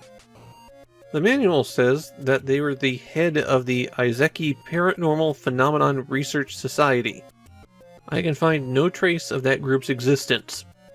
The manual also tells me that it was made with the cooperation of the University of Tokyo Paranormal Phenomena Research Group, who also doesn't seem to exist. In those two cases, I can find similar groups, just not those particular ones. One strange thing is that Izeki is always written in katakana or in English letters, never in kanji, a style of characters that are more closely linked to concepts, and you'd normally use kanji to write someone's name. So it feels like if Izeki exists, then it was likely a pseudonym, but even then it would be a pseudonym used for promoting their paranormal investigations, and presumably tarot reading services, so you'd think I'd be able to find something. Has Professor Izeki been erased from the world after learning too much? Are they the Mavis Beacon of Scorpion Soft's fortune-telling software? Or are they just some person that a Scorpion Soft employee knew who told fortunes, and then Izeki gave them the same advice on tarot that the programmers could have gotten from a 500 yen book they picked up at the market? We're never going to know. But we can know one thing. Let's ask, Tarot, we're at the end of 1988. What does 1989 hold for the Famicom disk system? Oh, that's a bad sign.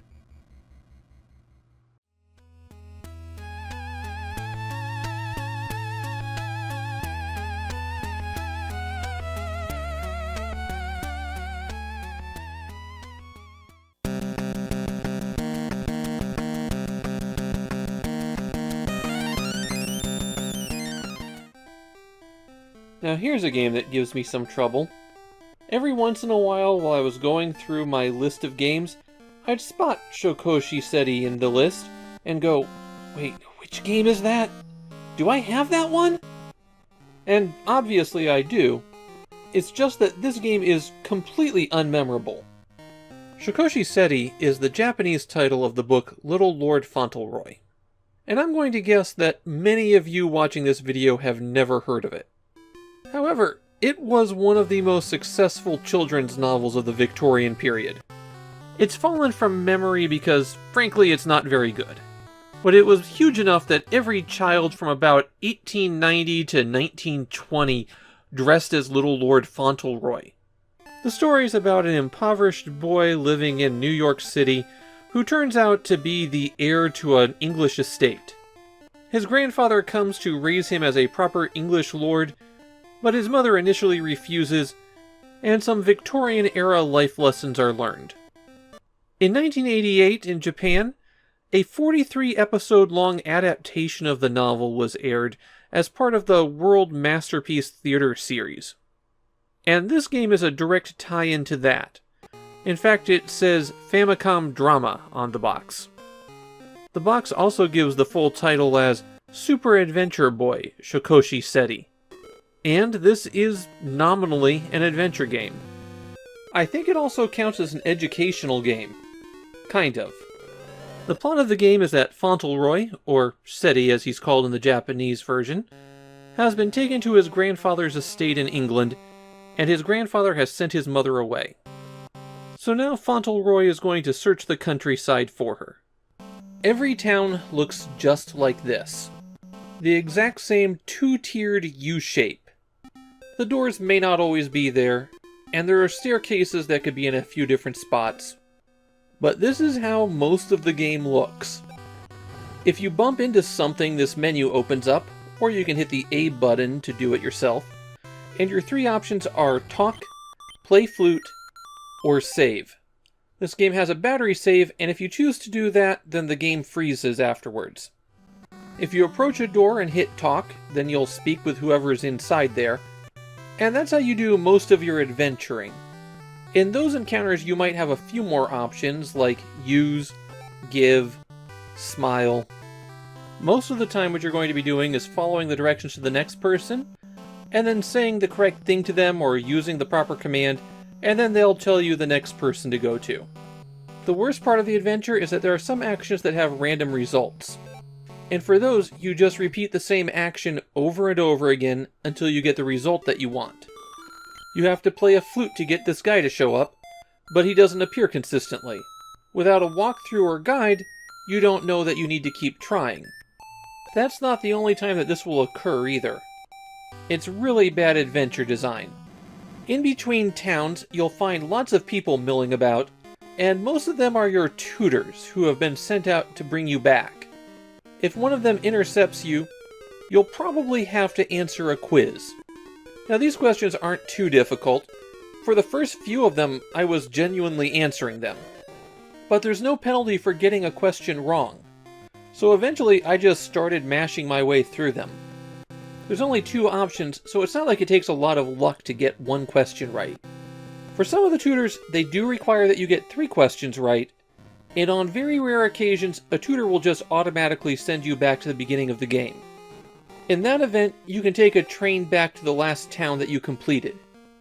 One more annoying thing about the quiz, there's only about 50 questions in the game.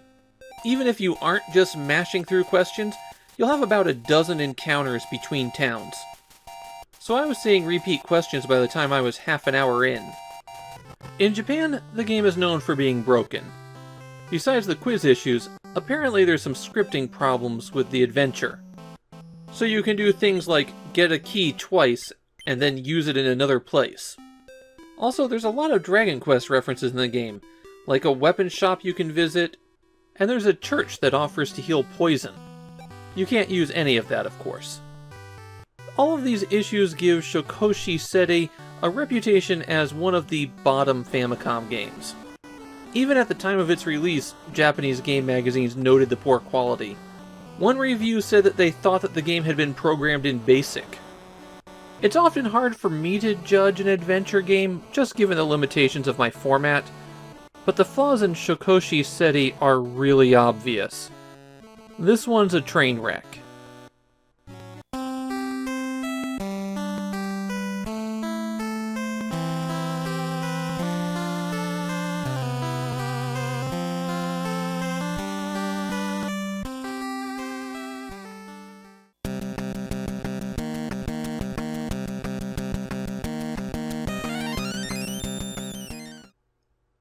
I'm going to start this one off with a big question.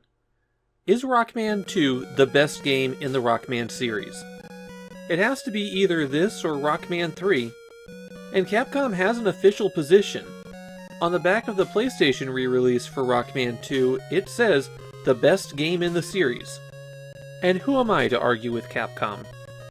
The original Rockman was one of the 3 big hits of the 1987 holiday season, so naturally there would be a follow-up, and Rockman 2 is the bigger, better version of that. This is the game that defines what the Rockman series is. It takes the basic concept of the original game and puts down a foundation that Capcom is going to follow for the next several decades. And yes, I've been letting the intro play through so that I could specifically get to this rocking opening music. The Mega Man games always have good music, but I feel like the music in Mega Man 2 is just one step above everybody else. I mean, Capcom puts Mega Man 2 music into their arcade rhythm games. The story of the game is 1 year after defeating Dr. Wily, he's returned with 8 more robots for Rockman to fight. And really, do we need any more story than that? Most of the gameplay conventions are the same as the original. You start out being able to pick which robot you want to fight, clear its stage and defeat it at the end, and you can use its special ability. And each of those special abilities has their own task for you to carefully mull over, and then choose the Metal Blade, because the Metal Blade is the best. In fact, that's one of the 2 major problems with Rockman 2. While your weapon choices are a huge improvement over the first game, the Metal Blade is so outstanding that you'll hardly ever use anything other than it, including your default gun. The Metal Blade does more damage, can shoot in 8 directions, goes through enemies, can damage almost anything, and costs so little weapon energy to use that you'll inevitably recharge it just by using it. And it's an effective weapon against 4 of the 8 robots, plus extremely useful on some of the other bosses. But let's go through the other weapons. And you'll note that for most of these I only use them against a boss. The Leaf Shield can absorb attacks, or it can be shot outward in 4 directions. I found it to be most effective when hitting people above you. Similarly, the Air Shooter swoops in an upward arc. The Quick Boomerang covers the gaps that the Metal Blade doesn't. It's cheap and it damages some enemies that other weapons can't, but it's also kind of weak. The Flash Stopper stops time, but real players don't need to do that.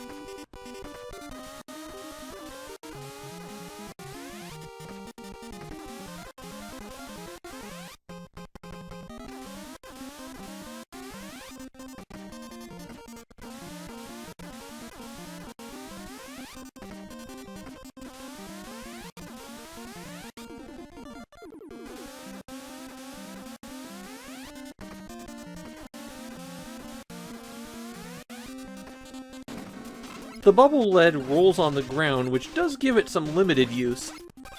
The Clash Bomber can blow up some walls, but you can't fire another one while the time bomb is out. Finally, the Atomic Fire is a charging shot. It's the worst weapon out of the bunch because the charge takes a long time, it's very expensive to use, and it generally doesn't do that much damage. One thing you're going to notice about playing Rockman 2 as opposed to Mega Man 2 is that all weapon damage is halved, and all damage that you take is doubled. It's the equivalent of difficult mode in the US version. Rockman 2 is in a bit of a weird place where the stages themselves generally aren't that difficult, except for the amount of damage that you take. This is the Rockman game that introduced the E-Can, although they're not named in the game. You can carry a few of these to refill your health bar at any time. In Rockman 2, they don't persist across continues, so I definitely recommend using rather than losing them. Another big change from the first game is the addition of special equipment. Items that you'll get after you defeat certain bosses.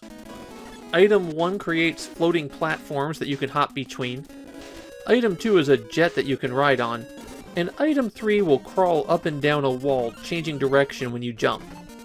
You'll have to use these to get through certain segments on the final stages of the game. And that brings me to the other major problem with Rockman 2. There are several points in the game where you have to use a particular item, and if you don't have enough energy, then you're stuck. Only the Quick Boomerang hurts the dragon, and there's only one weapon that hurts the final boss.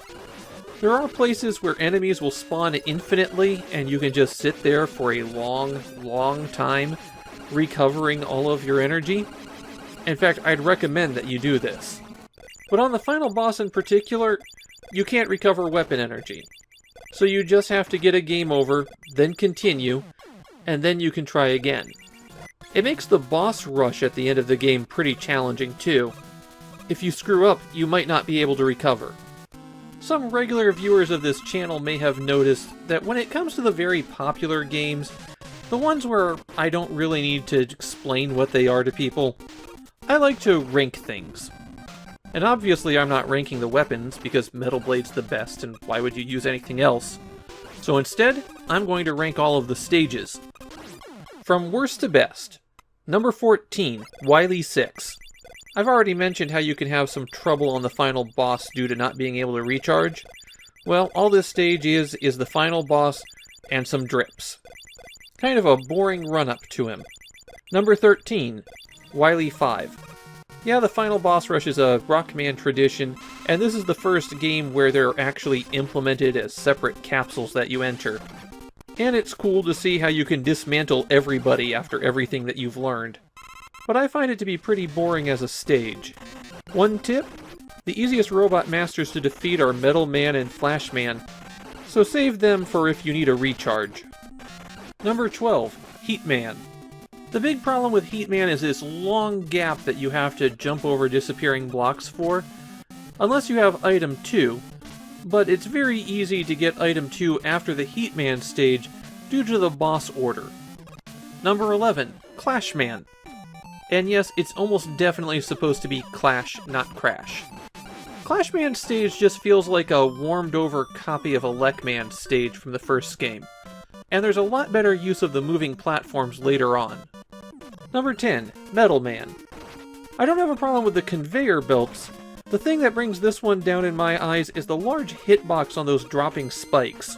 And when you're taking double damage from them, they're especially bad. You can recover health on the drills, assuming that they ever drop health. Number 9, Wily 2. This is a stage that's so bland I often forget it exists. Really, it's mainly an opportunity to recover your energy before you get to the hard stuff. Number 8, Woodman. Woodman's got a lot of unique features to it, but those dogs can be really nasty. Number 7, Wily 3. I think that this one's a good challenge for late in the game. Dodging the spikes can be tricky, but I also think it plays fair. Number 6, Quick Man. I was tempted to put this one higher on the list, but here I do think they're being a bit unfair with those beams. Of course, once you know the path through them, it looks pretty cool as you're just zipping by. This is, after all, the stage that everybody remembers. Number 5, Wily 4. The final platforming challenge before you're done with the game is a good one. Lots of good opportunities for creative uses of your weapons and items. Number 4, Wily 1. A stage that will test your use of the items, has one of the most memorable bosses in the series, and the absolute best song in the entire Rockman series. Number 3, Flashman. It's a solid level to begin with, but what I really love in it are the alternate paths that you can take. It turns a solid level into a great level. Number 2, Airman. Just the huge variety of challenges on the Airman stage make it special. It's a stage that keeps changing things up on you. And that means number 1, Bubble Man. Water stages are usually awful, but Rockman 2 does it right. You've got physics that shift depending on where you're at, some cool unique encounters, and a little bit of challenging platforming. Rockman 2 is the game that introduced the Rockman water physics, and they got it correct right out of the gate. This was the first Rockman game where the robot masters were designed by contest. Players could submit their own designs for robot masters, and 8 of them were selected to be in the game. While there was a prize given out for those 8 players, it does not appear that it was a golden version of the cart. Those came later. There's one infamous trick in the Japanese version that didn't make it over to the US. There's a brief period of invulnerability when you come back from the submenu. So if you hit start repeatedly, bringing up the menu and closing it, you can avoid some attacks. Personally, I find it kind of tricky to do. Rockman 2 is a real contender for the best game on the Famicom. It's not a flawless game, and I think I have more fun playing it on normal difficulty with the US version. It's probably too easy in that version, but in any form, this is one of the best.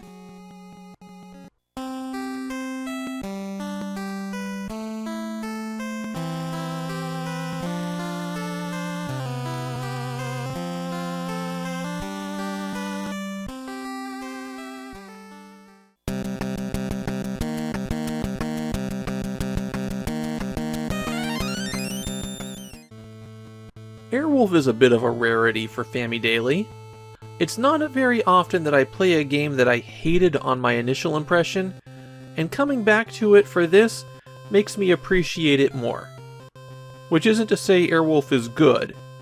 It's definitely a third-tier shooter here. It's just that the first time I encountered it, I found Airwolf to be just about unplayable, and now I can actually see some of the charm here. Let's clarify a few things up front. This is not the NES Airwolf. That's a completely different, much worse game. The Famicom game is based on an arcade game also developed and published by Kyogo Boeki. They were a microscopically small game company that only managed to publish a few things before fading away.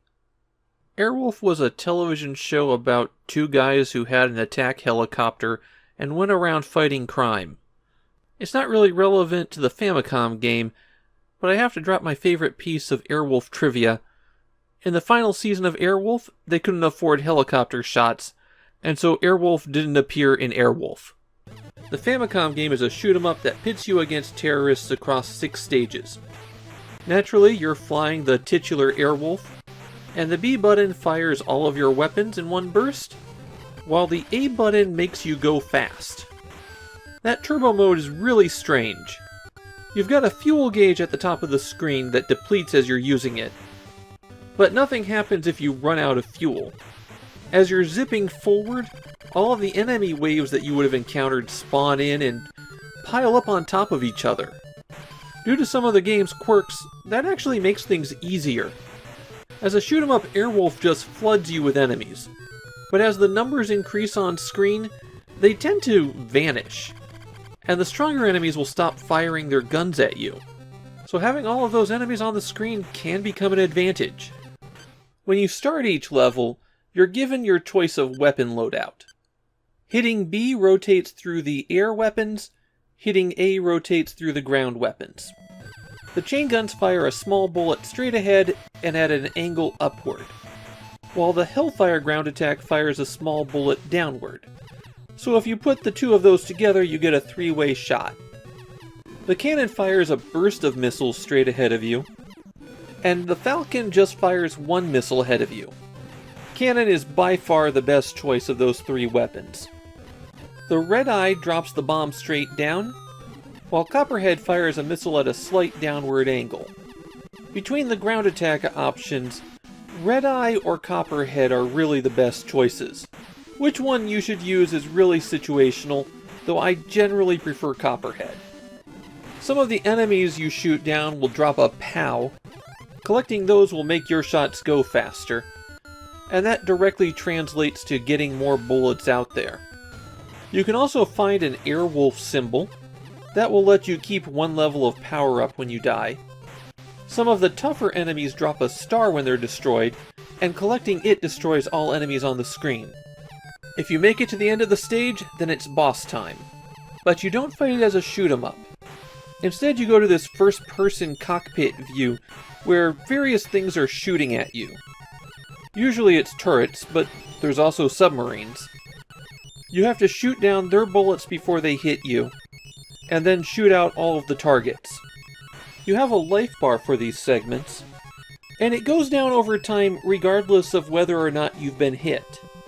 When I had one turret left alive and no bullets coming at me, I'd still take damage.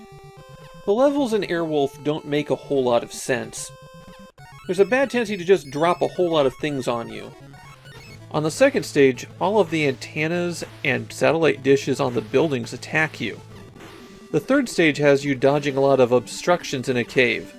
And starting there, the ground attacks become very aggressive. When you get a game over, you'll have the option to continue from the stage you left off on, but you can only continue 3 times. However, there is a level select code. You have to enter it on the title screen and then go past the 2 introduction scenes. Then you can select what stage to start from. Or if you want it to be even easier, there's an invincibility code as well. That one has to be entered during one of the opening cutscenes. And Airwolf 2 was planned, but they had to rework it once the license was lost. That game was eventually released as Crossfire, and you don't even fly an attack helicopter in it. I can't say Airwolf is a good game. The levels are kinda dull, the enemy patterns are repetitive, the tougher enemies just take too many hits, and the boss fights are boring. And yet, I still find it kinda playable. There's enough going on with it that I wouldn't mind going back and revisiting it. But I don't think I do it that often.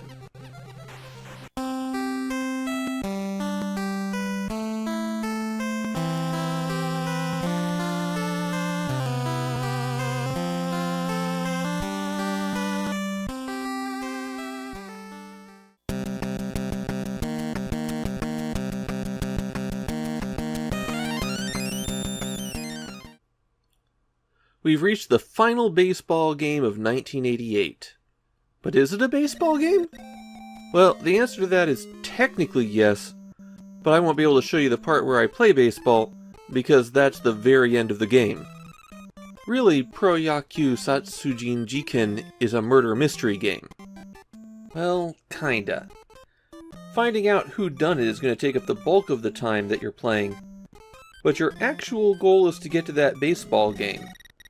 The player steps into the shoes of Igawa, a former baseball player who retired due to injury. He became a commentator.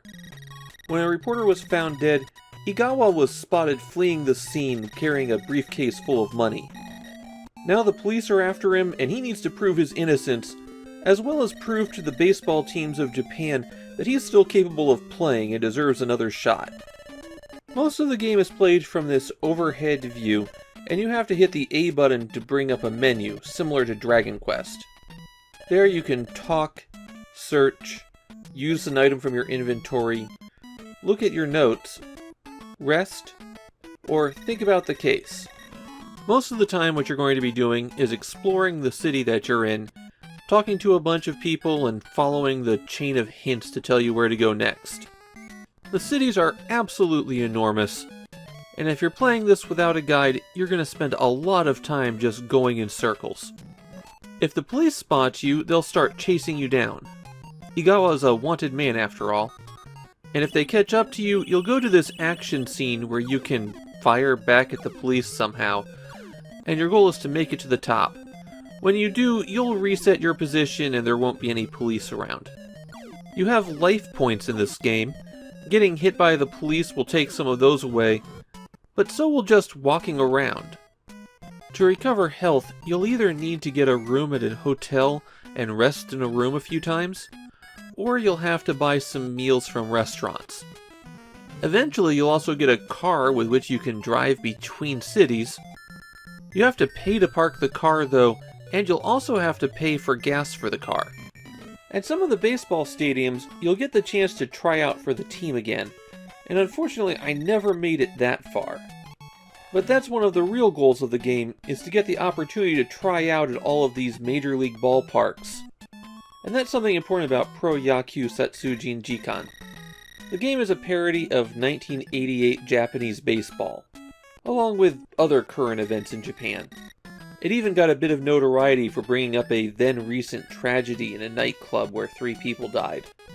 So this is a game very much of its time, and apparently even Japanese players going back to it today have difficulty with the references.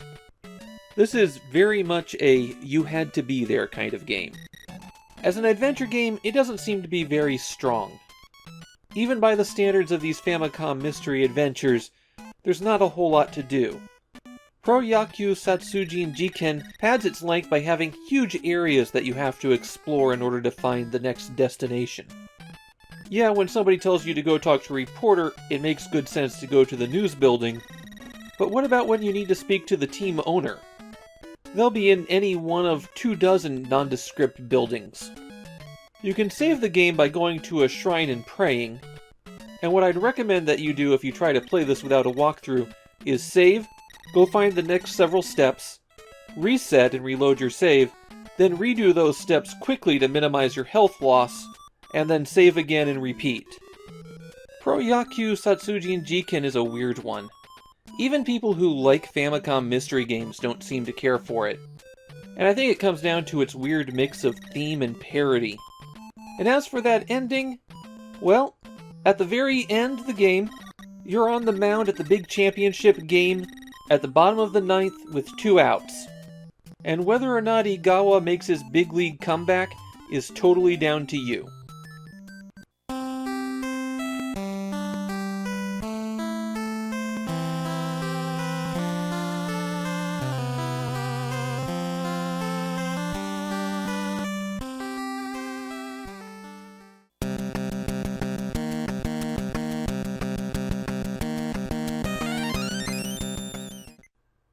I think everyone who's dug into the Famicom library has experienced this. You go, oh, there's a game based on Akira, and that's followed by severe disappointment. Akira started out as a comic by Katsuhiro Otomo, but shortly after it started, it was adapted into a 1987 film. Otomo directed that one, and had to make up an ending for the film since he was just starting out with his comic story. Both the comic and film are groundbreaking and hugely influential. The game is based on the movie. Kind of. We'll get to that. And one of the only positive things in the game is that most of the images in the game are taken directly from the animation cells. So these still images generally look pretty good. It's everything else that's a problem, though. Akira tells the story of a teenage biker gang who during a battle with a rival biker gang run smack dab into a conspiracy by the military dictatorship that has taken over Japan in the wake of the destruction of Tokyo. Tetsuo is abducted and has his latent psychic abilities awakened, while Kaneda tries to figure out what happened to his friends, falling in with a cell of rebels. So when it comes to adaptation, there's some big moments in Akira that everyone remembers. Like the action-packed bike chase and fight from the opening sequence of the film. That would make a pretty good action game.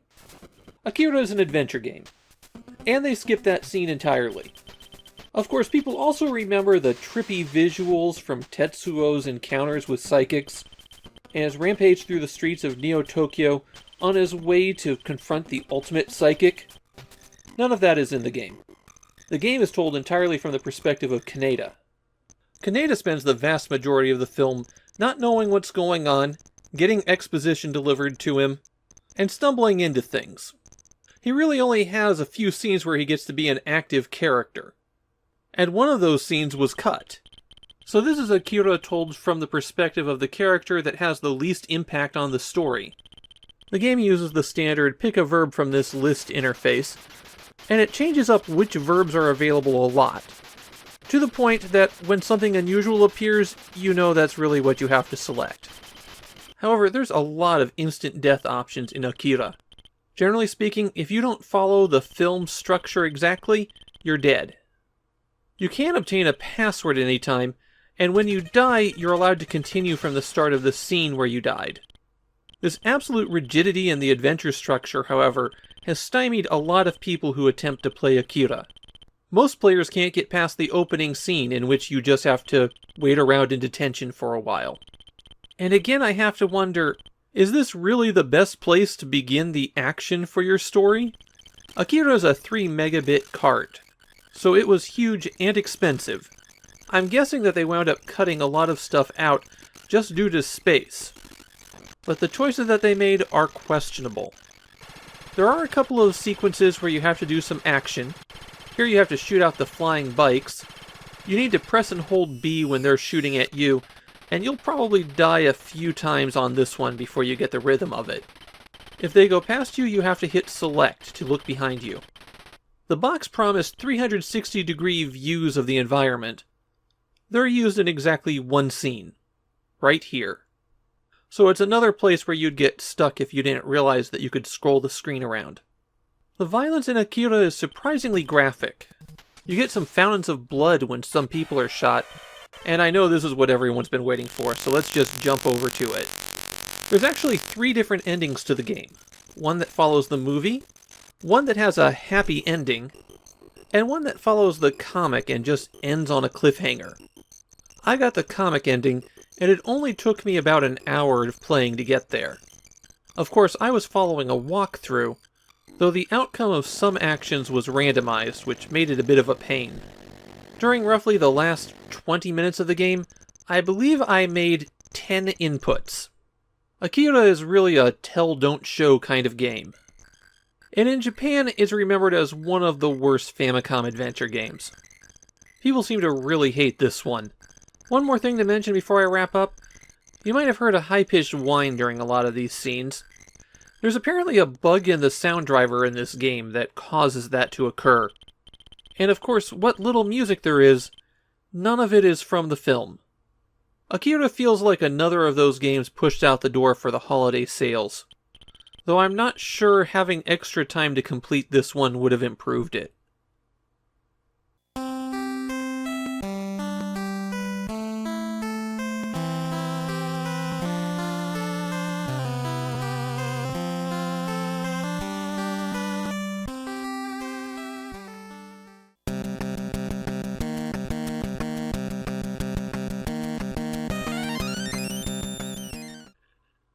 Here we are at last, the final game of 1988.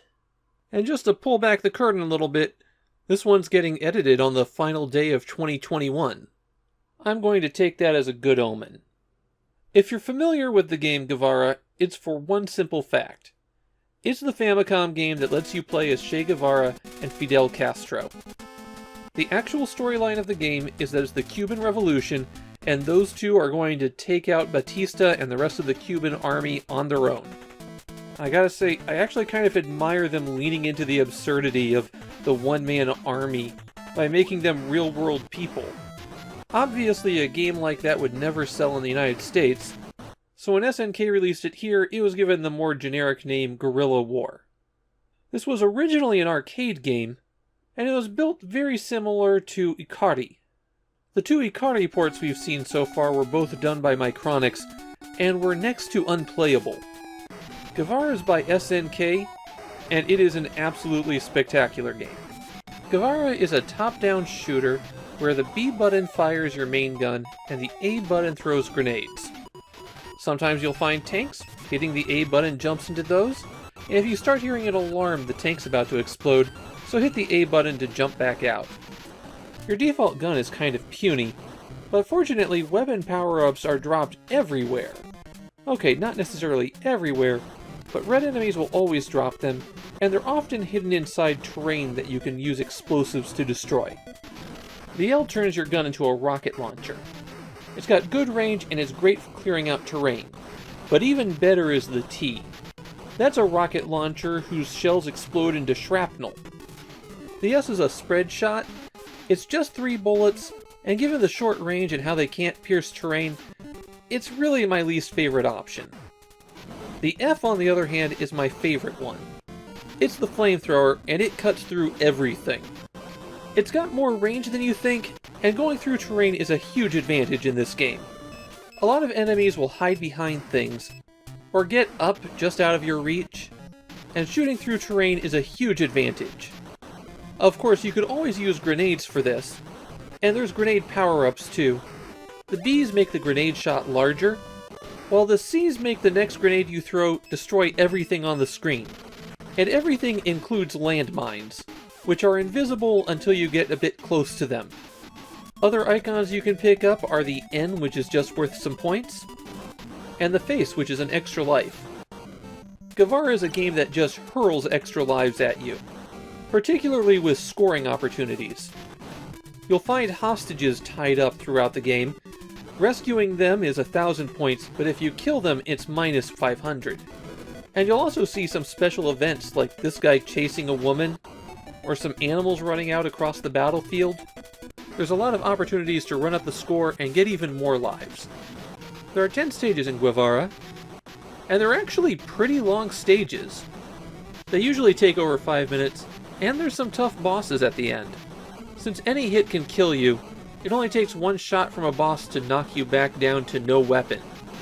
Fortunately, the bosses aren't too tough, except maybe these guys who, if they catch you, will pick you up and throw you to the next stage.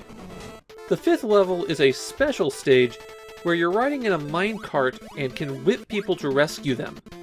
And they have the camera spin around the car when it does a turn. Okay, it's not the best animated turn, but that's still pretty impressive for an 8-bit machine. When you get a game over in Guevara, you can continue from right where you died. In the US version, they stripped this back so that it requires a code. As you're running through the stage, there's a few special things to keep an eye out for. Enemies that are jumping can't be hit. You have to wait for them to reach the ground before you can shoot them. Similarly, you'll find some enemies that will duck into terrain when you shoot at them. To deal with them, what I usually do is make them duck, then throw a grenade timed to land on them when they pop up. Flying enemies are a little bit strange here. If you run into one of them, they'll kill you. But you can throw grenades straight into them as well.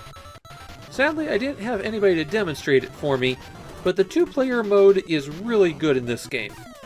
With both players going, it feels like you're just an engine of destruction. There's a cheat code in the game that'll let you start at any stage, except for the final one. When you're choosing between 1 and 2 players, hold down A and B and press start on the first player controller. That starts the game at this menu, where you can pick your stage, and also change the difficulty level. Since it's just a top-down run-and-gun, it's not like Guevara is a very complicated game.